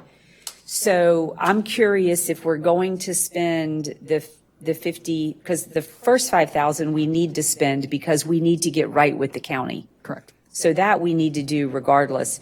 But if we're going to spend the additional $50,000, can we have some assurance, or maybe you can't, and that's okay too, but I think some assurance that there would be the option to separate them, or have you got to dig into it to understand whether or not that can be separated? I obviously have to dig into it. I think one of the things, and Hannah can correct me, but if you look at how the county assesses their impact fees, ours is done a bit differently. We do it per square foot. Yep. Whereas the county and other municipalities will often say, okay, if you're between 1,500 and 2,200, and so you end up in this block which inherently lowers what you pay. So I think I envision this study will take us down that path that inherently doesn't calculate it the way our code does, is what I would foresee happening. And so I think it would inherently be part of their study for us to become more mainline and mainstream with how we do our calculations would inherently have some sort of that impact. Now, up, down, that's all part of the back end study with all the other parts and pieces. So, I don't want to speak to that, but I think by design, it would lump it differently than we're doing now. So do you know whether or not there's a grant that would fund this? In my experience, I haven't heard of any specific grants funding impact fees. It could be lumped into a larger project. I'd have to do some more digging, but not that any come to mind right away. So then it's really just the decision of whether or not we want to spend $55,000. And if there was a way to loop it into some other work that we're doing in ordinances or what have you, then even though we had already paid for it, we could still include it in that. Correct? So- Wouldn't that work? Yes, we could work. We're working with Kimley Horn, obviously, on the master plan and some other initiatives. So if there's an opportunity there, we could definitely, especially, I think we could separate out probably the $5,000 for the mobility work, and then figure out maybe the next step. And do we tie that into something else? To your point, I'd have to really, maybe after tonight's discussion, Hannah will have a better feel of the direction, what we're kind of thinking, and be able to talk about some opportunities with grants, or maybe, I know that we did have a phone call with Haley, right? From Hadley. Tallahassee. Yep, Hadley. So, so we can. So it's not just Parks and Rec. What other, still have to, all right, the mobility be taken care of. Wasn't it like 4 sections? There's 3 buckets that the Parks and Rec. and then public safety. The way that one is, we don't anticipate having to make changes to it. And then there was just the 3? Or was it another one? I believe there's just 3. Just the 3. Give me 1 second here. You got me doubting what I'm remembering now. Okay. Well, while you're looking for that, I mean, that was one of the wish lists for Representative Cheney, was to be able to fund our public safety through bed tax. But that's a whole nother discussion, but it's, And I believe that already is being collected today. So that's existing in your ordinances, is the public safety. yeah, as far as impact fees. Yes, yep. Yeah. Saying we couldn't double dip if we can get the state to make it basically. Yeah, the state should let us have our own bed tax. That's what I'm saying. Yeah, they should. For public safety, if nothing else. Okay, so sorry, so I have all these papers. So we have culture and recreation, mobility, public safety, and then you have the line item that totals all of that. So that's probably why you're thinking the four. The Parks and Rec wasn't its line item on So that? it's culture and recreation, mobility, and public safety. So it'd be the Okay, so culture and it'd be, recreation. it'd be Parks and Rec and public safety, basically, those two line items. Right, and public safety, as she said, probably is foreseen not Needing to be not updated. changing. Correct. Mobility will fall to the county, so it'll be the culture and recreation aspect of this. Well, public safety would change all the time as far as our costs. The calculation, the numbers will change, but the way it's being calculated from our initial review of the way it's being calculated now is not anticipated change. Okay. Whereas the parks and culture, we anticipate changing to a more One of the- usable format.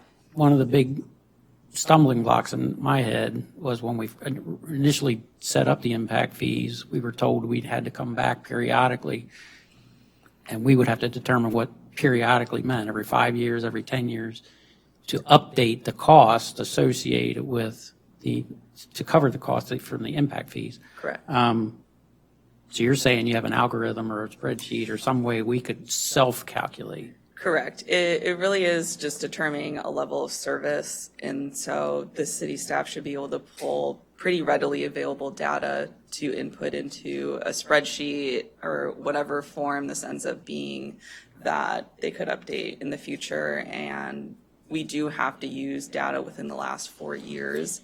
So I know y'all did a study in 2021, so we will be needing to pull more recent data. Is that acceptable to the state? Yes, that is per state statute. Okay, because I think that's what we were being, Yeah. I'll use the word sold, that they needed to do it. Right.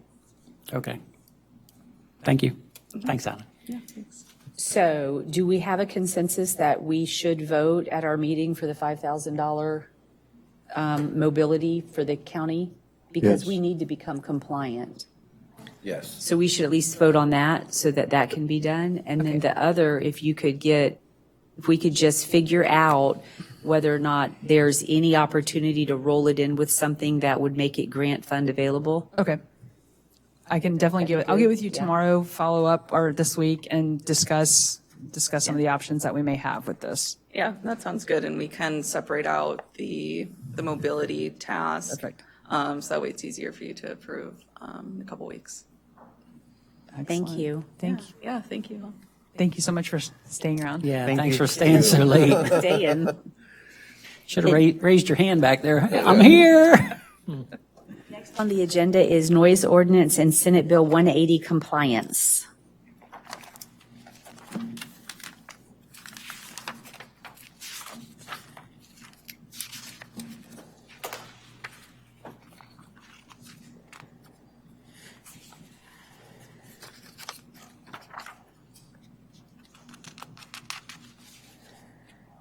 At the request of the Board of Commissioners, city staff researched recent noise ordinances and how adjacent communities have been addressing noise-related issues. Attached to this memo are 2 articles related to local governments and challenges with regulating noise.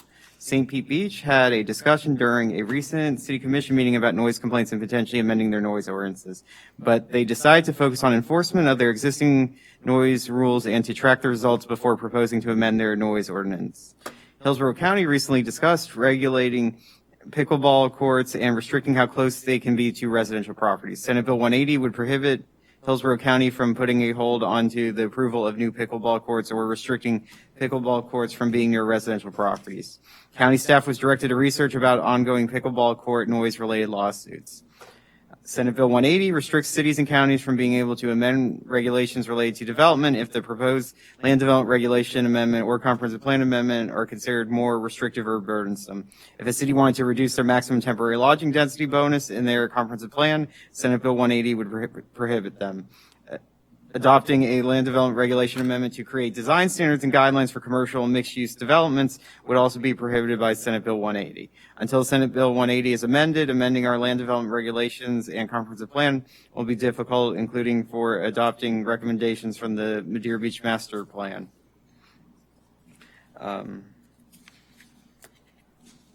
Related to the noise, potentially if you went with the direction with more increased enforcement, it could require additional staff and equipment. Under our recommendations, city staff has proposed 2 recommendations. Code enforcement, the Pinellas County Sheriff's Office and the City Manager's Office should coordinate and provide regular updates about noise code enforcement to the Board of Commissioners. These updates should include specific examples and complaints that we received and the action taken to respond, including any enforcement actions. And then number 2 was coordinate through the Barrier Island Governmental Council, Big C, to advocate for Senate Bill 180 to be amended to remove the restrictions on local governments related to amending their land development regulations and comprehensive plans. Attached is the St. Pete Beach Noise Ordinance article, the Hillsborough County Pickleball Court article, our current noise ordinance, St. Pete Beach's noise ordinance, 1,000 Friends of Florida, that's a nonprofit, did a nice summary of the issues with Senate Bill 180 and its impact on communities being able to regulate development, and the adopted version of Senate Bill 180. So with the Senate Bill 180 and obviously touching on our noise, it's been a topic in the city for quite some time. It goes through its cycles where it gets brought up. We just kind of wanted to acknowledge that SB 180, first of all, is limiting cities' abilities to make more strict ordinances at this point in time. But what we do feel like with our noise ordinance is reviewing our enforcement and how we can support the enforcement. I spoke with Corey today, and he was showing me how the reports come through, and they do get a nice list of reports for the noise complaints. What I would propose is we start tracking those, and I can probably get with him and see if I can go back a month or 2 and go ahead and get the complaints, where they're coming from, what action was taken, what time are they coming in from, are we having music after 11, and are we leveraging the fines that we're able to levy pretty regularly to start kind of coming up with more enforceable or more enforcement of what we already have.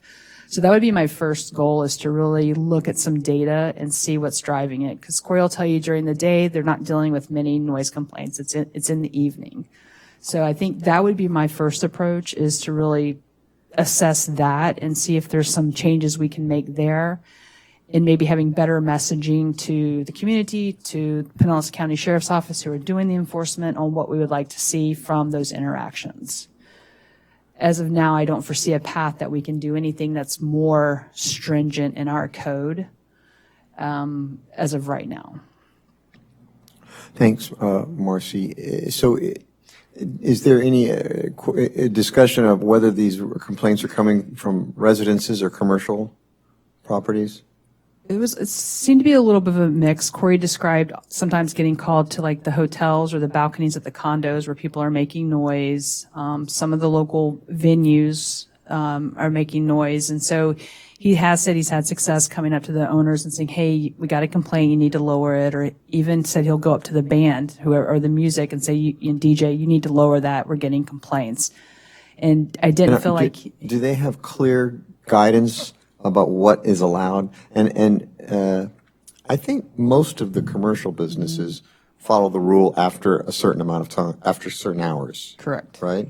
It's before that it's, in my opinion, I don't think you should have to hear a business's music from 4 blocks away, regardless if it's, and that's the question. Is there any clarity and guidance for enforcement about what is and what isn't allowed?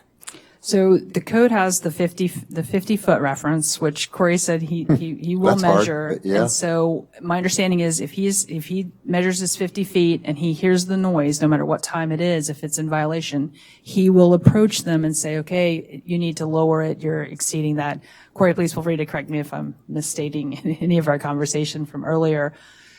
So that's the guidance that he has and what they use. But the decibel readings and all that stuff is kind of Well, becomes. that's hard. I get yeah. that. I get that. Yeah. To me, the 50 feet was very clear. Right, exactly. Take your tape measure, or big. He has tape a measure. laser, so, But, but yeah. And if you can hear it farther than 50 feet, they got to turn it down. Simple as that. Yep, and so I would think And if what I I can. think the confusion was, I'm sorry to mean to interrupt, is that there were hours listed, but it only tells the hours that it's not allowed. It doesn't say, hey, you still can't do more than 50 feet during these hours. That's what's not clear. Is there no way to just provide clarity in our current order without changing anything? Correct. Just some clarity. During these hours, you still can't go 50 feet, beyond 50 feet. I could definitely sit down with Andrew and we could look at just maybe reversing how it is worded, because you're right, it's worded interestingly. We can also do an effort to create a handout for the sheriffs and code enforcements to hand out to the local venues to better clarify that. It was never my intention to change the content of our ordinance. My intention when I brought this to the board was to clarify what was there. I think we have the right ordinance.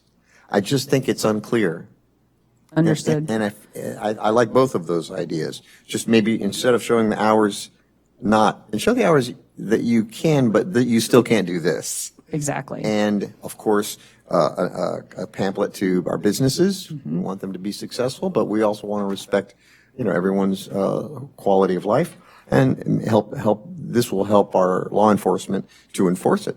And that was one of the frustrations too, is they definitely would like to have much clearer rules so that they can enforce and they're not just out there spinning their wheels. I don't even know that we need to refer to other cities. We have, I think, a good sound ordinance. It's just not clear. We can definitely, I'll sit down with Andrew and we can look at the text change and see what's possible there. But in the meantime, we can definitely get the handouts for clarification. Thank you. Comments, commissioners? This might be funny, but I was just thinking some people are hard hearing and, beyond 50 feet, even 20 feet you may not hear. Or some people have more sensitive ears, and 200 feet they can hear the same noise, so. But 50 feet is 50 feet. That's not subjective. But some people can't hear. That is subjective. And that was one of the common themes in noise ordinances, is it says a reasonable person with reasonable hearing with reasonable, and so it lends to that area that you're talking about. So I'm curious how many, once you get the information, I'll be curious to know how many actual complaints we get. I live at the beach. When I moved to the beach, I knew there was going to be music. I sit on my balcony and I can hear the music from the Elks Lodge. Because I live on the water, it carries, and that's way farther than 50 feet, but I would never complain about that because I don't know, I live at the beach, and so.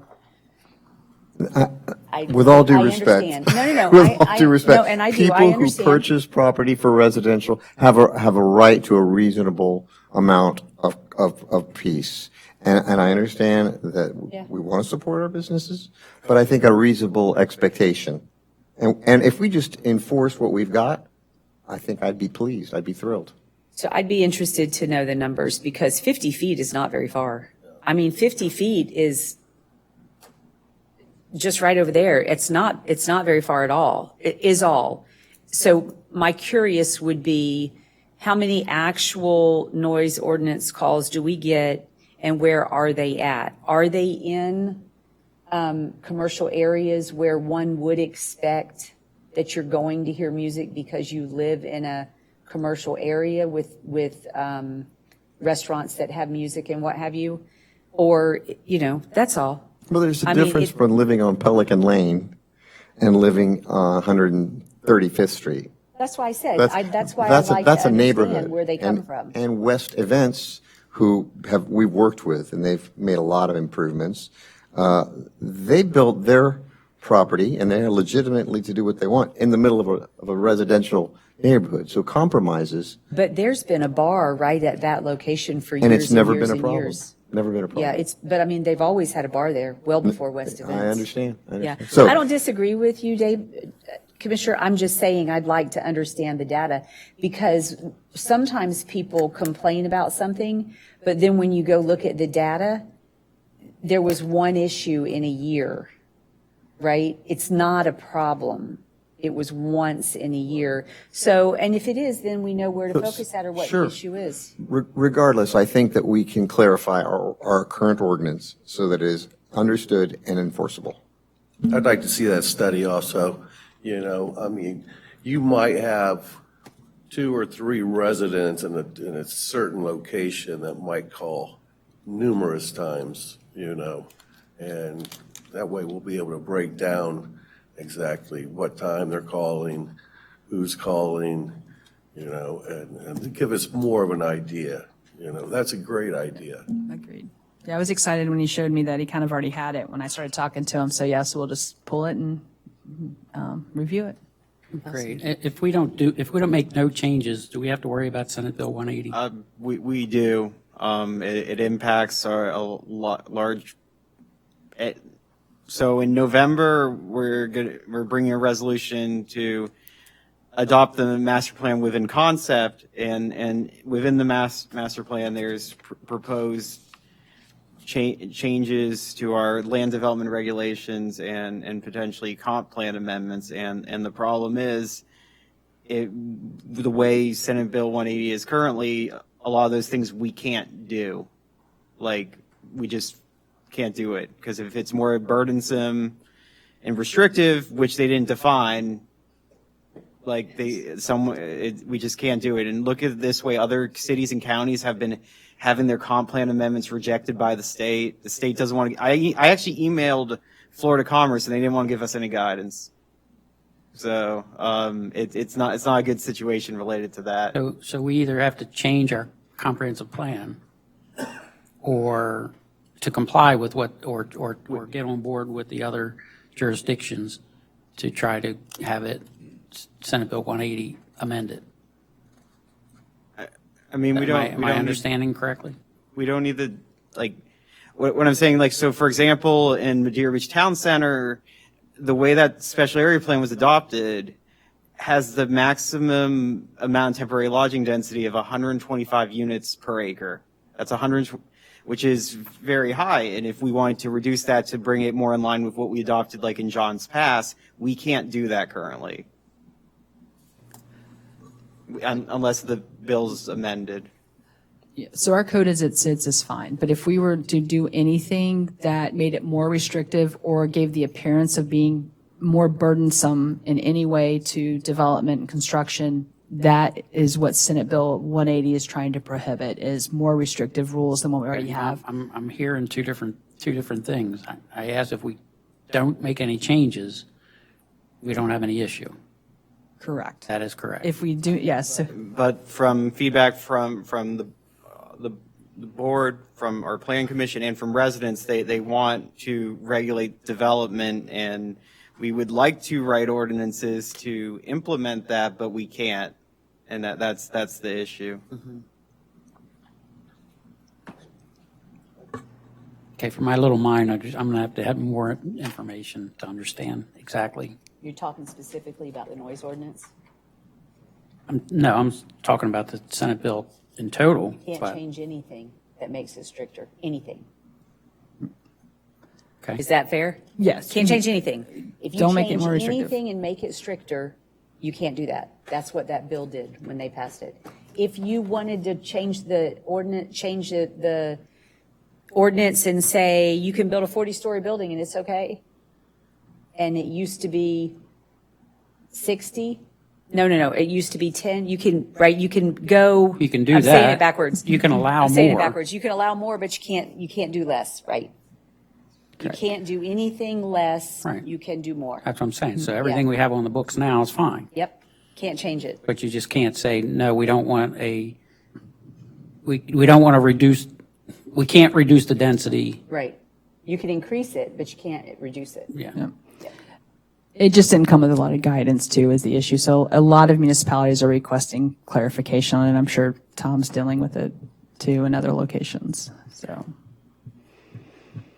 And if we don't change, as far as the noise is concerned, if we don't change anything there, we're fine. Correct. Right. Okay. Thank you. Everybody good? Next on the agenda is finance amendments to Clarion consult and software agreements. Andrew? Sure. So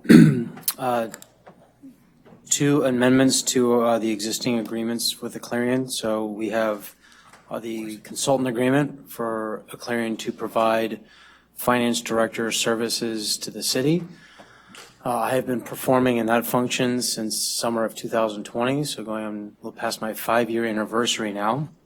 Each year that has been a 1-year agreement, and then has come to the board to approve the next year. So that's what that particular agreement is. And the agenda memo states kind of the history and the amount per month for my services.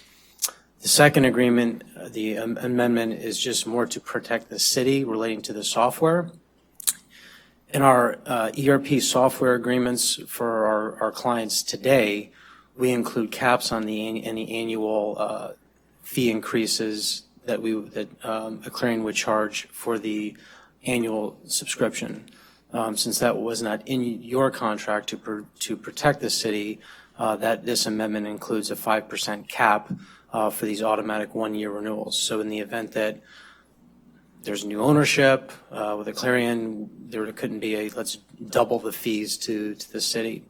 So this protects you for the life of the agreement. As long as the city is using the Clarion software, there would be a not to exceed on any annual increases. So we ultimately would like to put this on the October 1 regular meeting agenda just to approve the amendment to extend the finance consultant services performed by Clarion, which will still be me for fiscal year 2026, and then the amendment to the software agreement just to establish that limit on any fee increases for the life of the software as long as the city uses it. Take any questions if you have them. Commissioners? No, I think it's November the 1st to extend a Clarion, right? So technically it would be October 1st, so you'll vote on it October. Sorry, October 1st. Yep, yes. and it'll run October 1st through September 30th of 2026. Yes, okay. Definitely. Comments? No comment. Comments?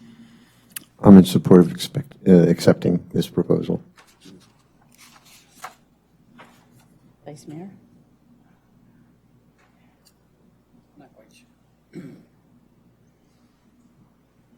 So we're paying $38,000 plus, so we're paying $140,000, or will be, a year for the combination of the software and consulting. Is that correct?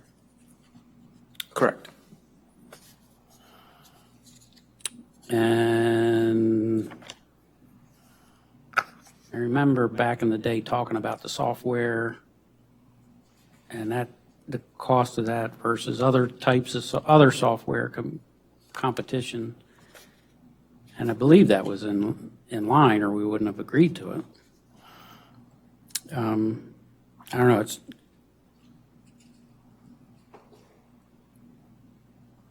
We're starting to get to a point where I don't know if having a direct employee or not would make sense.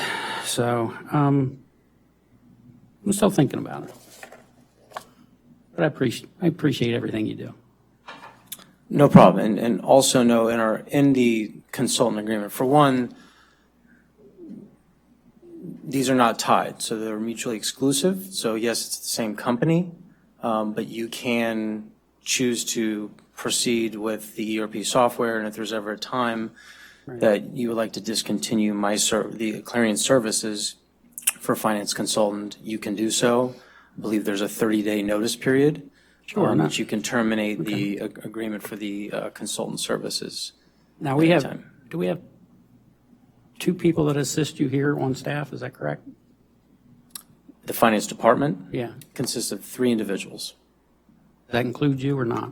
I'm the 4th. Okay. What do we spend total on the finance department plus your services? Do you have any idea? So for fiscal year 2025, that was the $98,400 for my services. The finance department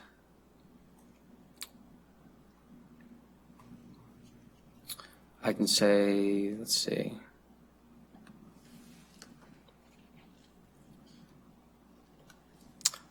Put total personnel costs, let me pull that up.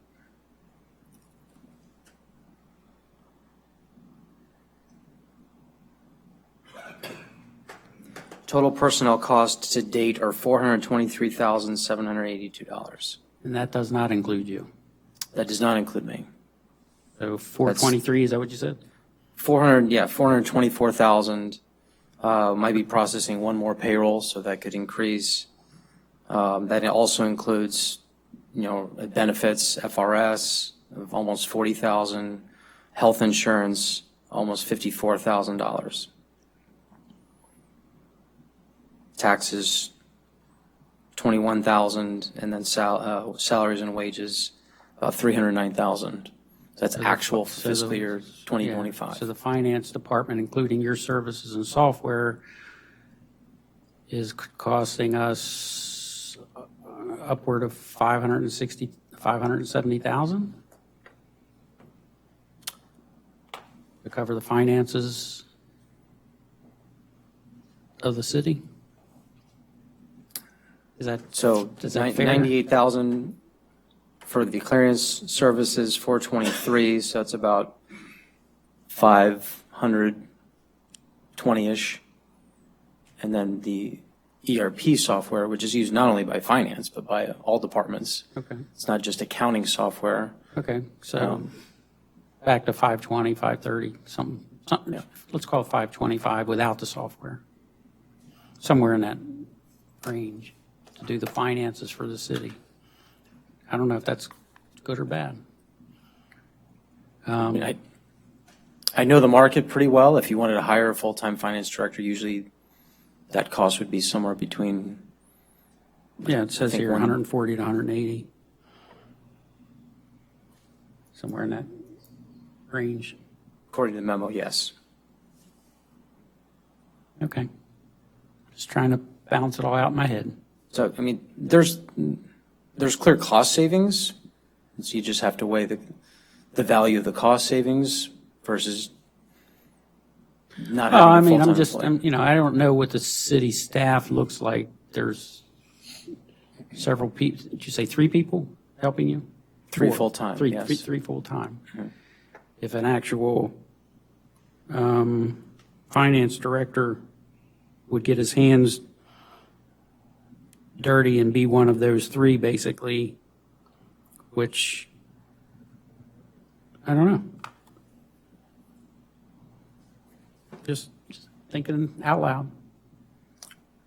We can set up individual interviews if you'd like to interview them individually to get their perspective. I think we're going to be voting on this next week. It's okay.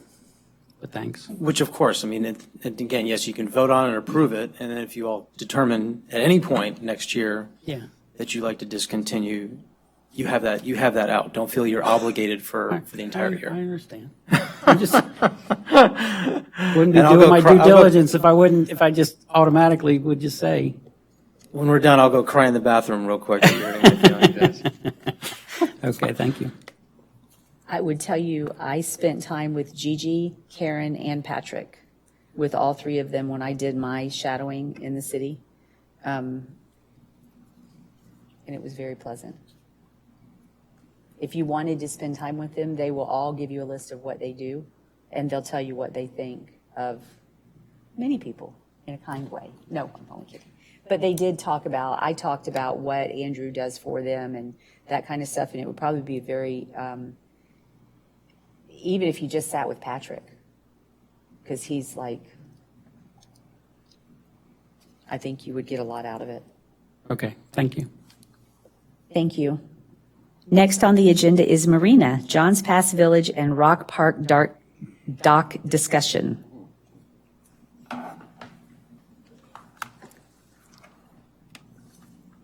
Hello. Hi. Good evening still. It's not the morning yet.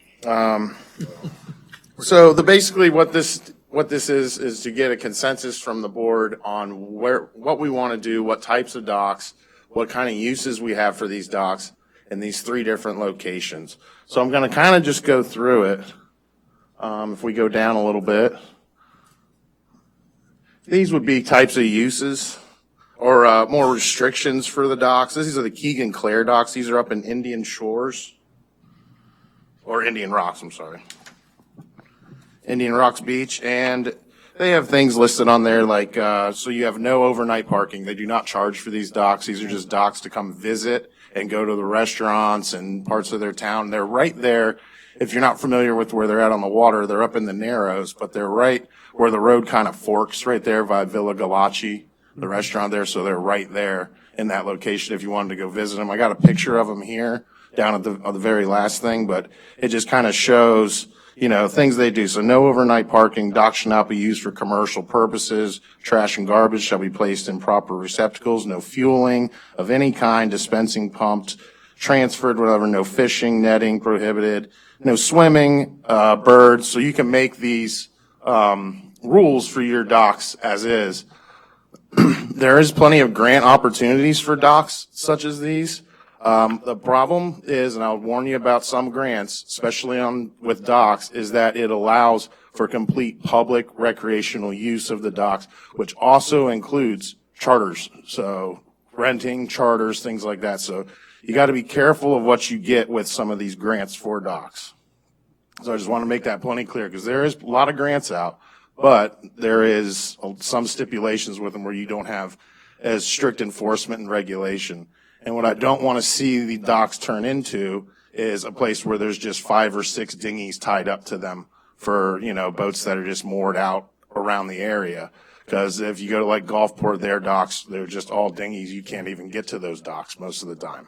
So I just want to make sure everybody's aware of that on the uses of a dock and things that, you know, I feel strongly about, sorry, that we should really watch what we do and how we get this discussion going on, you know, just throwing grants around. What we got to see, look into these grants, make sure that they are for the uses and the purposes of what we want these docks to be. So that's for you guys to kind of think about. This is going to be kind of an ongoing conversation. We'll keep it up. If you have questions, you can ask me about this tonight. You can put them in writing. We can get to them and I can answer them at the next meeting, next workshop.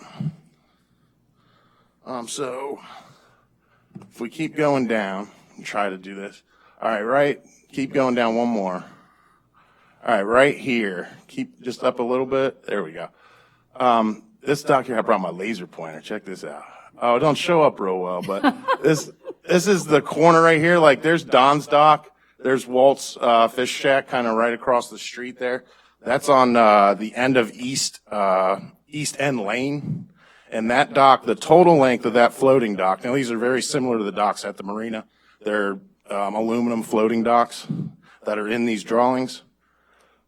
The total length of that dock is 50 feet long by 12 foot wide. The total length from the seawall is 60 feet. So there's a 10-foot gangway that walks, or 10 foot from the seawall to the dock.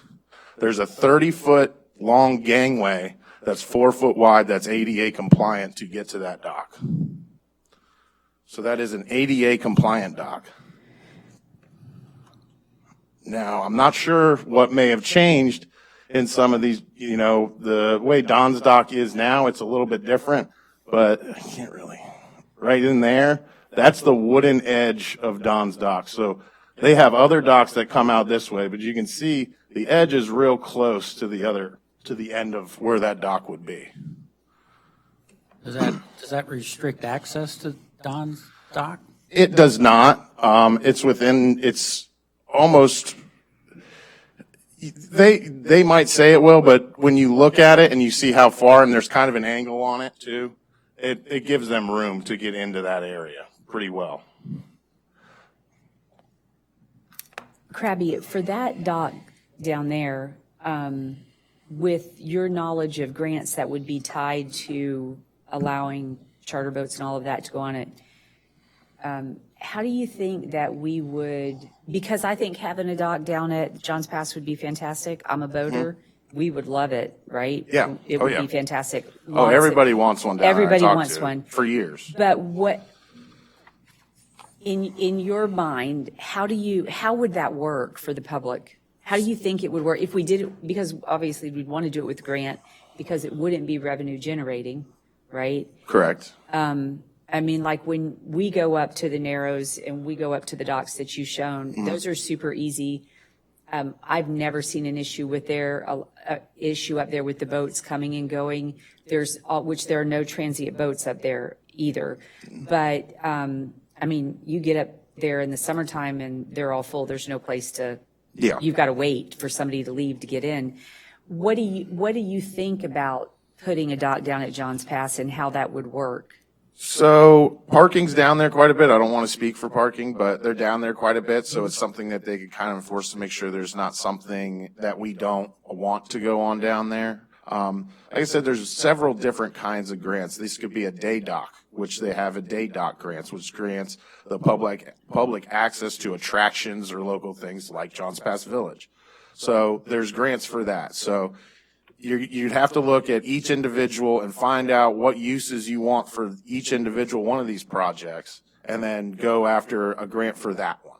And then, maybe for back here, you'd go after a different grant that's a much more widespread, that pays a lot more money and will cover a larger project. But that's not a huge dock. So you're looking at, depending on boat sizes, you get 2 to 3, maybe 4 with smaller boats in there. So you're not going to bring a lot of boats down there, but it's something for people to get down to the pass in a different way. So what would you, if you were just going to guess what a grant would cover? Most of them are 50. Most of them would be 50%. Yeah. Okay. Now, with that dock also, that is ADA compliant. So that's got everything it needs to be ADA. The other one, which is the next to it there, that is off the bell tower. You can see the bell tower up in the picture, that little square there. And then as you come down, that one has 2 tiers to it. So there's one tier that comes off the boardwalk, and then there's another lower tier that comes out from underneath, like where the bell tower is. So that dock as designed right here is not ADA compliant because of how the steepness of the ramp and things like that. That could totally be changed by just putting a longer gangway in and making sure it's still 4 foot wide, and you don't have such a slope that where, it's too much of a grade for a wheelchair to get up and down. So that dock there is 100 foot long. The dock length is 100 foot long by 8 foot wide. And the total length out from the seawall of that one is 118 feet off the seawall there. There is quite a bit of traffic right in that area. There's a jet ski rental and another rental right next to it. So that dock might be a little more difficult actually than the one down at the corner there. Is there any concern with current with the floating docks? No, the docks will be fine in the current. There is floating docks down there now. You would just have to build them correctly, which Gator Dock builds a dock like what we have at the marina that, it withstood the storms and everything else. So the key is getting the pilings high enough.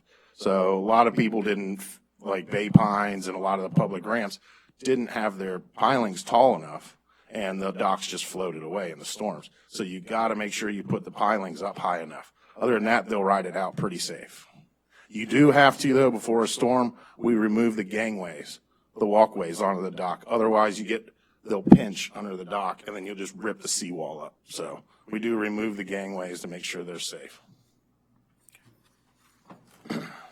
So like I said, this is just kind of to get a discussion going. You guys can just think about it, kind of look over this. It's a lot to take in because it's so many different little projects. But those are the ones down in the pass.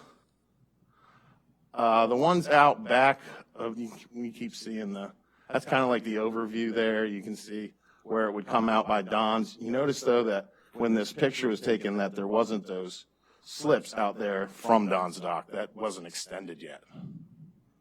So you got to take into mind, but they don't go past that wooden walkway. They're actually in from that a little bit, about even with the boardwalk walkway there.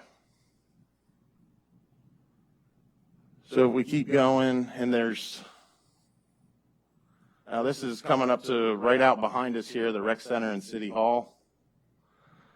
These docks, I feel, would be great to have like that Keegan Clare style of dock, where it's easy to have ADA access. You have several floating docks that boats can pull up in. Kind of in that, if you keep going down. Yeah, keep going. You can see like right out there, this is a good example, this one here. That's where the lower fixed dock that comes off the land there, that's where the city boat and the fire department boat are kept right now. And then the other dock is just north of that, the other little dock that's next to it, a little fixed dock. But those are all floating docks. They're long. There's quite a bit of width between them. I think some are 28, some are 32 foot. It would just depend on the size boat you can put in there. You could really fit anything up in those docks. There's quite a bit of water back here. It'd be out away from the seawall a little bit. We have the submerged landline. You can see it there.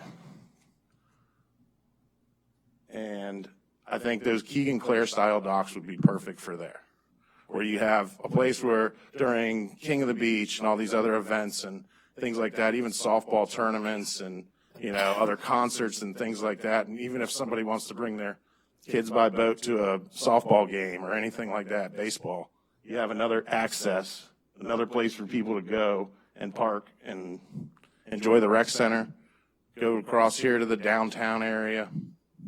You used to be able to go to a grocery store, but soon you will. Soon there'll be something there.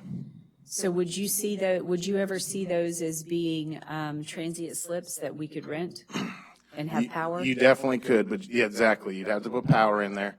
There is a grant for that. It's the Boating Improvement Grant, which is a grant we use at the marina. That is for specifically transient boats, though.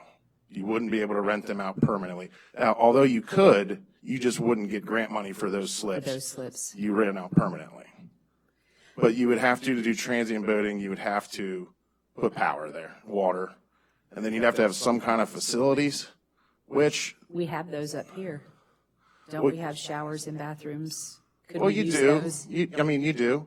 As long as, the elevator and everything's working.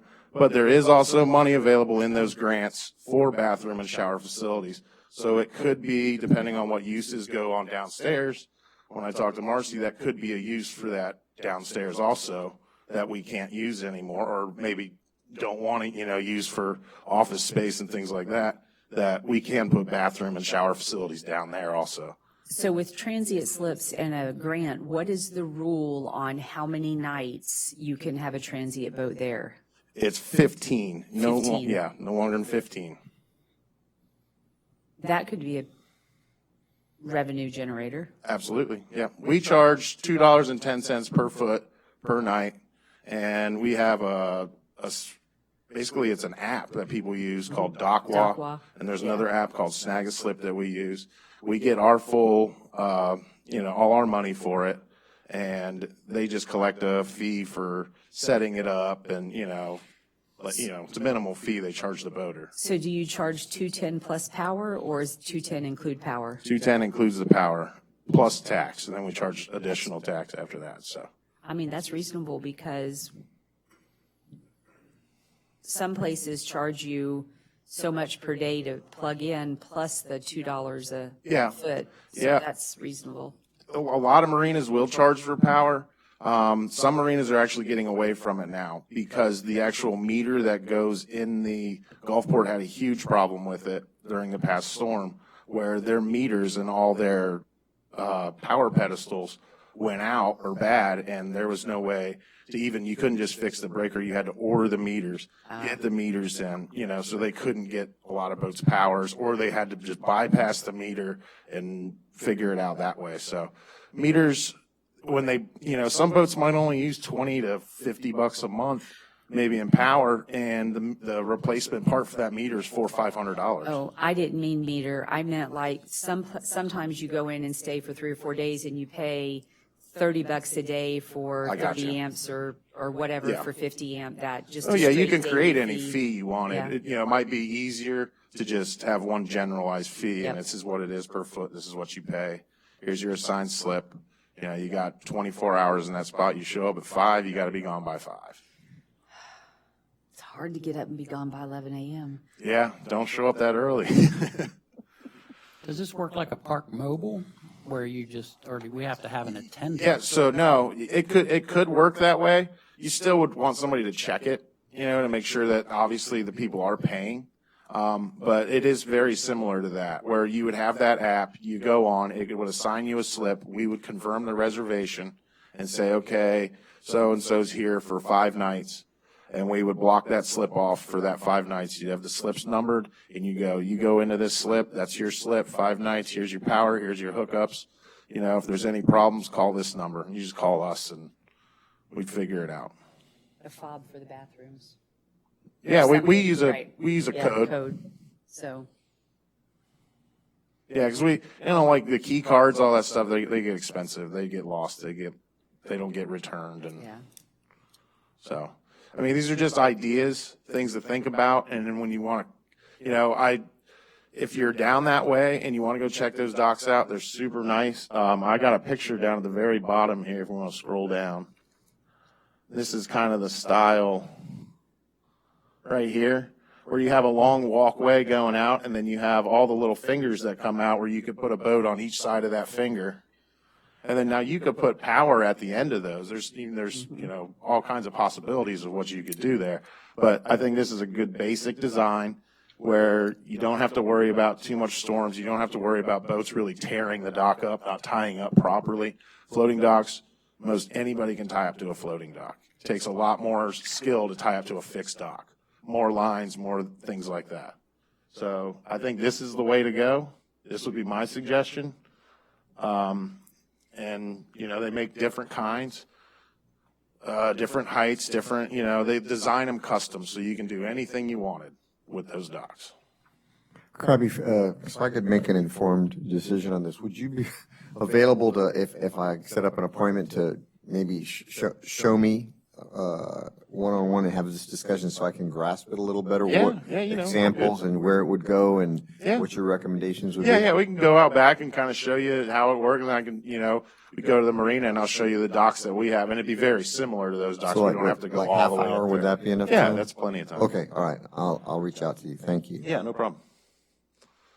Like I said, like anything, just gather some questions, and then either everybody has my email, most everybody have my phone number. You can get with Chief and send them to him, and I'll get it together and answer you back. Any question you got, because I know not everybody is familiar with docks and the boating and all that, how that all works. So I have a couple of questions. Yes. You want to go ahead? Yeah. So let's say on this property here by the Rock Park, do we have riparian rights? Well, we have what is a state submerged land out.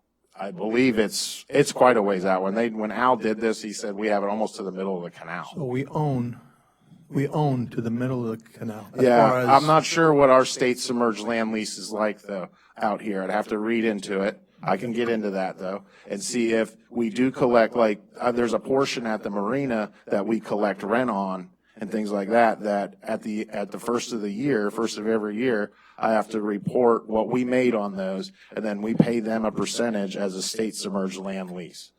So if, at the end, it's usually around $4,000 for us. But it's a percentage, it's not a fixed, amount.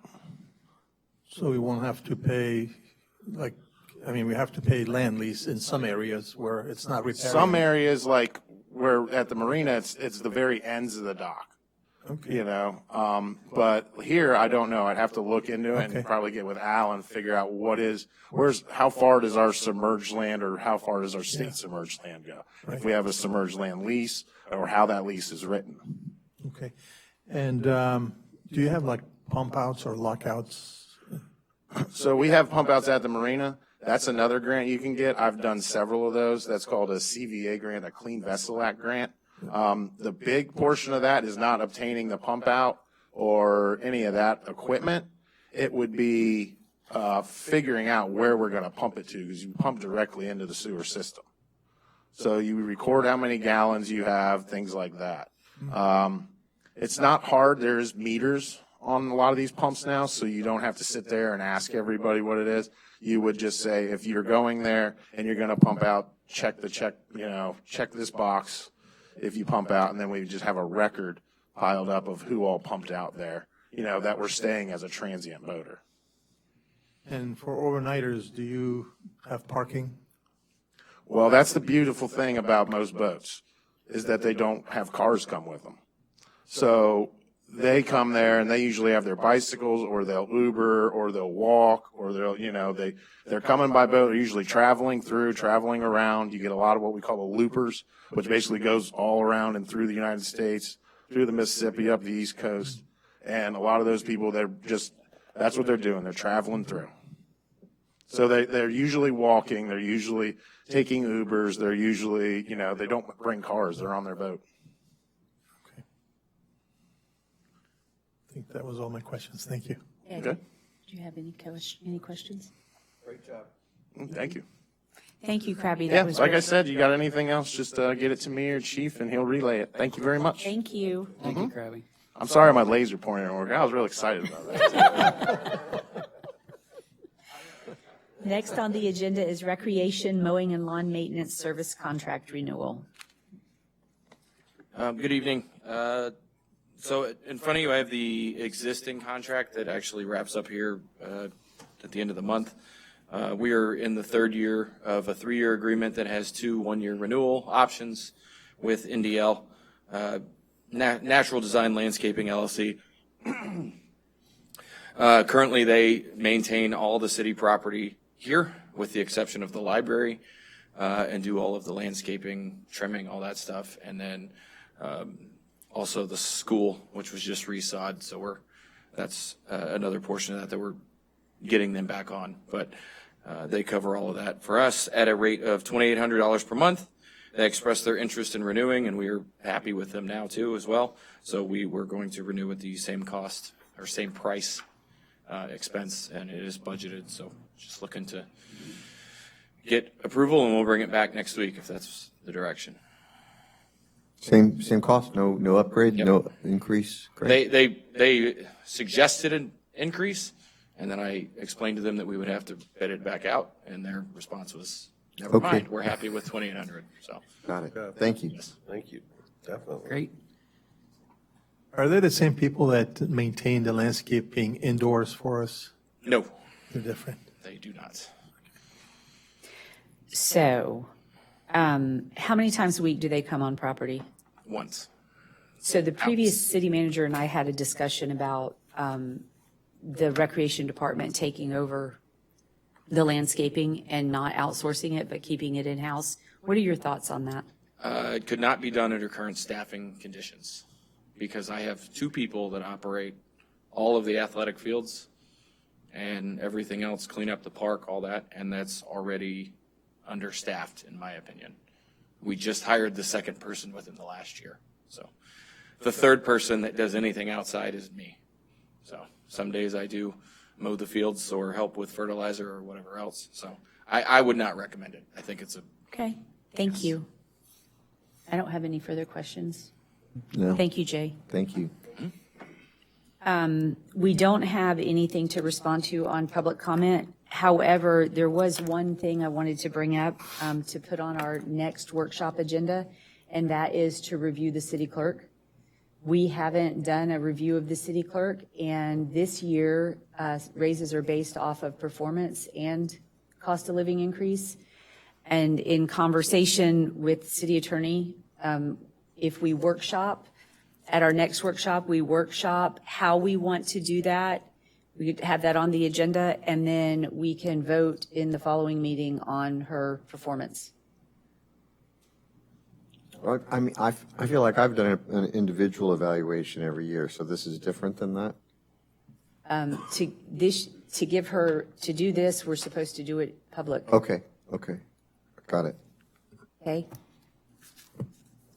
That's all I have. You have anything further? I have one thing. I just wanted to remind everybody I will be gone Thursday and Friday. I was pre-approved before sitting in this seat, so I just wanted to remind everybody I will not be here. Is there an interim city? I can name one if you like. And acting. Mayor, Yes, ma'am. I'm off Friday to take my last optional day, and that means we will be publishing that packet tomorrow. For Okay, next oh, Wednesday. okay, thank you. Then if that is all, it's 10:09 and we're adjourned.